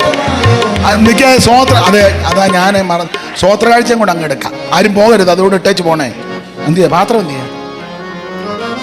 അത്യുന്നതന ദൈവത്തിൻ മറവിൽ സർവശക്തൻ നിഴലിൻ കീഴിൽ കോട്ടയായവൻ സങ്കേതമായവൻ തൻ സന്നിധിയിൽ വസിക്കുന്നു ഞാൻ. ഓ കോട്ടയായവൻ സങ്കേതമായവൻ തൻ സന്നിധിയിൽ വസിക്കുന്നു ഞാൻ.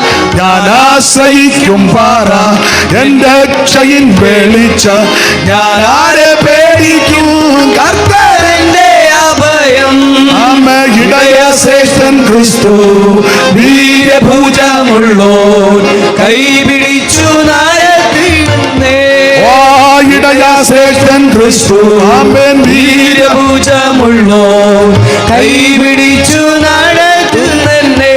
ഓ അത്യുന്നതനാം ദൈവത്തിൻ മറവിൽ ആമേൻ സർവശക്തൻ നിഴലിൻ കീഴിൽ ഓ കോട്ടയായവൻ സങ്കേതമായ സന്നിധിയിൽ വസിക്കുന്നു ഞാൻ. ഞാൻ ആശ്രയിക്കും പാറ എന്റെ രക്ഷയിൻ വെളിച്ചം. ഞാൻ ആരെ പേടിക്കും കർത്താവിന്റെ അഭയം. ഇടയ ശ്രേഷ്ഠൻ ക്രിസ്തു വീരഭുജമുള്ളോൻ കൈപിടിച്ചു നടത്തുന്നേ. ഇടയ ശ്രേഷ്ഠൻ ക്രിസ്തു